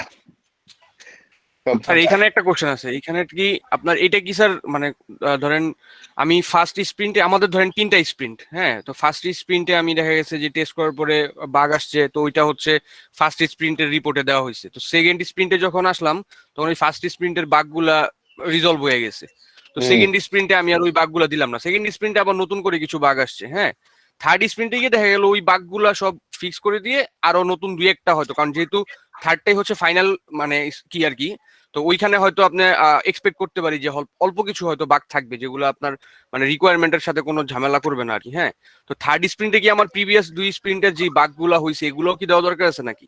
আমার তো মানে কারণ ওই বাগগুলো তো আমার অলরেডি রিজলভ হয়েই গেছে। না, বিষয়টা হচ্ছে যে আপনাকে তো একটা কম্বাইন্ড রিপোর্ট তো দিতে হবে শেষে, না? আপনি তো স্প্রিন্টে ভাগ করছে আমার কাজের জন্য, এখন যদি স্প্রিন্ট ওয়াইজ কাস্টমার যদি সন্তুষ্ট থাকে দেয় স্প্রিন্ট শেষ আমার, ওটার ক্লোজিং, কিন্তু স্প্রিন্ট শেষ না, কারণ আপনি রিগ্রেশন করতে গেলে তো ওই স্প্রিন্টে হাত দেওয়া লাগে আবার, তাই না? না ওইটা তো স্যার আপনার বিষয়টা হচ্ছে ধরেন আমার যে মানে বাগ যে বা যেই ইস্যুগুলো আমার তো অলরেডি রিপোর্ট করাই আছে, রিপোর্ট গুলো তো এরকম না যে আমি মানে ধাপে ধাপে যে আসতেছে, ফাইনাল রিপোর্টে তো সবগুলোর সাথে যাবেই। হ্যাঁ, আপনি যেটা বলতেছেন আমাদের যেটা প্র্যাকটিস ছিল আমরা ইতিপূর্বে করছি, সেটা হচ্ছে আমরা স্প্রিন্ট ওয়াইজ আমাদের যে বাগগুলো আমরা পোস্ট করছি, এই একটা যে লাস্টে যে সামারি রিপোর্ট থাকে ওখানে যেটা পোস্ট হয়েছে, যেটা সলভ হয়েছে, যেটা সলভ হয় নাই, সবগুলো কিন্তু এই রিপোর্ট সামারি থাকে। সেটা তো স্প্রিন্ট ওয়াইজই হয়ে আসতেছে, তাই না? হ্যাঁ হ্যাঁ, কিন্তু আপনি স্প্রিন্ট ওয়ানে যেগুলো হয়েছে আপনি স্প্রিন্ট 2 তে হ্যাঁ সেগুলোর একটা সামারি তো আপনার থাকবেই যে হ্যাঁ আমি স্প্রিন্ট 1 এ এগুলো পাইছিলাম, এগুলো সলভ হয়েছে, এগুলো হয় না, এইগুলো আবার স্প্রিন্ট 2 তে যে সলভ হয়েছে, আবার স্প্রিন্ট 2 নতুন বাগ এরকম কিন্তু থাকে। এটা স্প্রিন্ট মানে ওভারল্যাপিং করবেই, কারণ হচ্ছে যে আমরা ইভেন এটা ডাইনামিক্যালি চেঞ্জ হয়, কিন্তু স্প্রিন্ট প্ল্যানও চেঞ্জ হয়। কারণ হচ্ছে যে আমরা প্রথমে তো একটা অ্যানালাইসিস করে করছিলাম যে একটা স্প্রিন্টে হচ্ছে এইগুলা থাকবে, সেকেন্ড স্প্রিন্টে এইগুলা থাকবে, আবার দেখা গেলো যে ফার্স্ট স্প্রিন্টে যে যে আইটেমগুলো নিয়েছিলেন কমপ্লিট হয় নাই, তো কি করবেন? সেকেন্ড স্প্রিন্টে এসে একটু ঝামেলা হবে, তো অ্যাডজাস্টমেন্ট তো করাই লাগবে, ওরকম রিপোর্টও অ্যাডজাস্টমেন্ট করা লাগবে। এইটার আরেকটা কারণ আছে যে এরকম হইতে পারে যে সেকেন্ড স্প্রিন্টে আপনি আমি কেউ থাকলাম না, হ্যাঁ তাই টিমই থাকলো না, নতুন একটা টিম ইনক্লুড হইতে পারে, তখন তারা হিস্ট্রিটা ওইখান থেকেই পেয়ে যাবে। হ্যাঁ ঠিক আছে, তাহলে আমরা একটা ব্রেক দিই, 34 বেজে গেছে। ওকে স্যার, তাহলে 15 minute. Okay sir, thank 20 you. Minute দিলে ভালো হয় আজকে স্যার, 20 মিনিট দেওয়া যাবে কি? 20 মিনিট? হ্যাঁ আজকে স্যার 20 মিনিট একটু বেশি বলে ফেলছে মনে হয় নাকি কে 20 মিনিট? চেষ্টা করি। 20 মিনিট হচ্ছে কত? 55 তে, 54 জি 55। 54 এ। ওকে ঠিক আছে। Okay thank you. Okay, thank you.